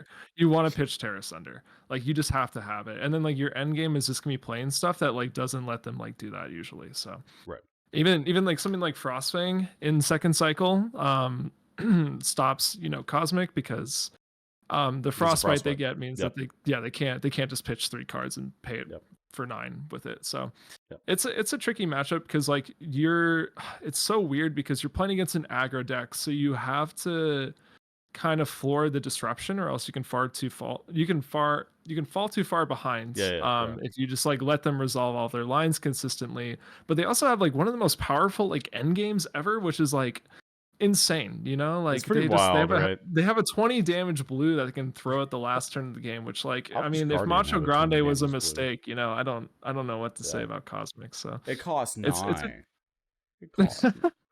I get it's so crazy how the one resource point jumps it up from 8 to 20. So it's the most important one mana ever, apparently. But Yeah. it's a tricky matchup. I feel like there's still a lot to learn with that one, because they can adapt pretty well, and I think that you have to Yeah. also read how they're playing. Like, some lists are very mid-range focused, and they're going to have a lot of defense reactions, and you can make different decisions about how you want to play based on how you see their deck construction in the first like quarter half of the game. So Yeah, all in all, I feel like this is just a little bit favored. It's kind of like similar to the Aurora matchup.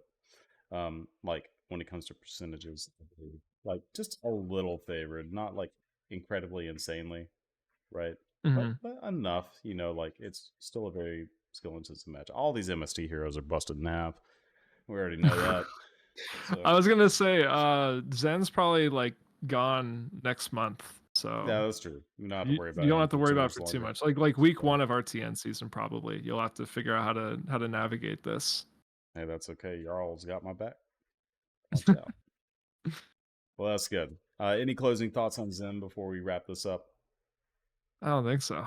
Okay. Anything you want to add, or No, I think we covered it all. It's just, cool? you gotta see how they're playing. You take damage here and there to send disruption back.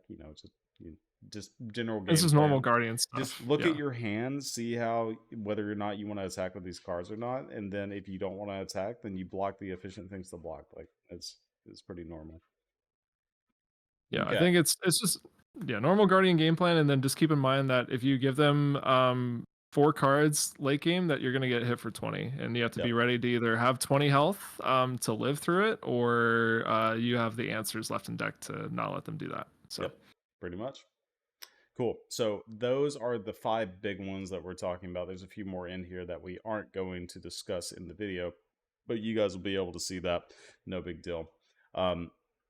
Before we completely wrap it up, I do want to say the way that you beat this deck in general, right? So let's say you have a Jarl that is terrorizing your local scene. How do you beat him? Well, first off, you can just build an Enigma deck and you can probably just win. Kano's also very strong. We play AB1, and Kano can just randomly do the Aether Wildfire thing, combo you out because AB1 is difficult, but it's not free because Count Your Blessings and Channel Like Frigid, stacking, and disruption based on the Oakenold and whatnot. Sure, you can Kano in response and do all of those things, but it's still an aggressive version of Jarl, so it's not like completely out of the realm possibility that the Jarl will get you. Still very favored though, definitely that. And then I actually believe very value oriented warriors are pretty good. Like a Hatchet Dory is pretty decent into Jarl.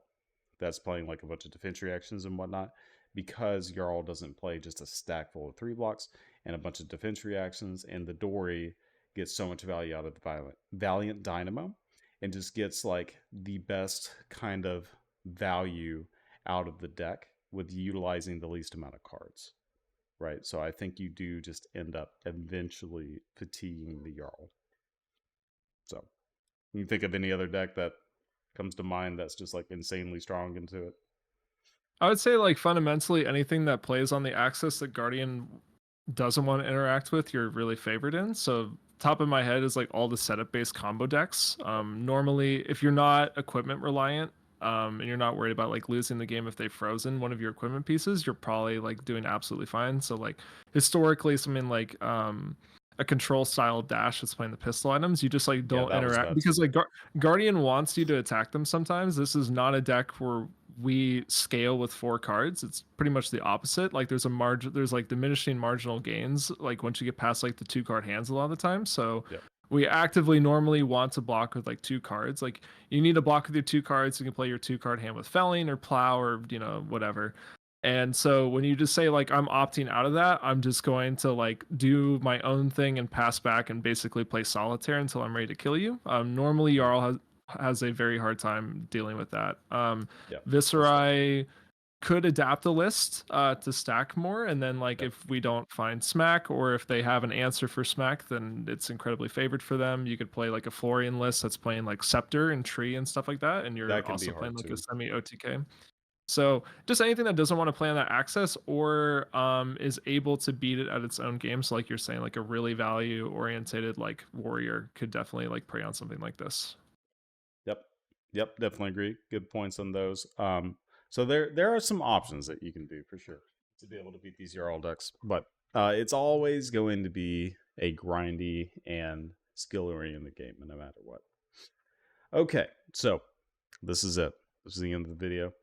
Marco, I appreciate you being here and hanging out with me and talking all things Guardian, kind of going back to our roots of the olden days all the way to the new kids at school with Jarl, right? So I want to thank our sponsors, of course, Fabric, Magnolia Games, and Dragon Shield for always supporting us and helping us do what we love to do and get this content out to you. Marco, do you have anybody that you would like to shout out other than your wonderful channel? I want to shout out the Seattle locals. The PNW scene is really, really competitive. There's a lot of very good players out here. I do have a testing group, and I'm very grateful for them. All the help that they're able to provide. And yeah, I just would love to see the PNW get more events. I know we just had the calling, so I can't be too picky. We got the calling down in Portland, but yeah, overall, like a lot of the circuits are on the East Coast. This has been said ad nauseum by anyone from the Seattle scene who gets on an interview or anything, a podcast. But yeah, more tournaments would be great. I just got to shout out the PNW locals, even all the way up to Vancouver, like Vancouver, Canada. Like there's some real good fab players. So yeah, there's a lot to learn out here. So I'd be down to go play in Vancouver. That'd be cool. That's nice. Make it happen. Well, cool. Again, thank you for joining me. Appreciate all the information, all the work that you've done to put this out here and work with me, of course. So it's been a pleasure. So with that, we're gonna sign off. Appreciate you guys joining us, and we'll see you guys in the next video. Bye.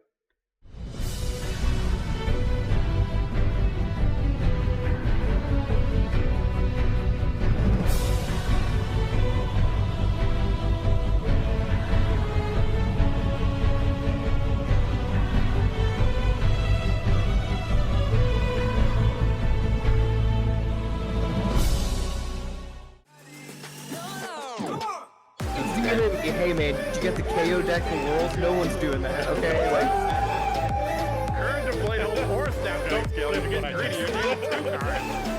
Put him in the middle for now. That's perfect. All right, next year. RTN champion. You're gonna have to order a couple more. Thanks for watching the video. Here's some more Card Guys videos you might enjoy.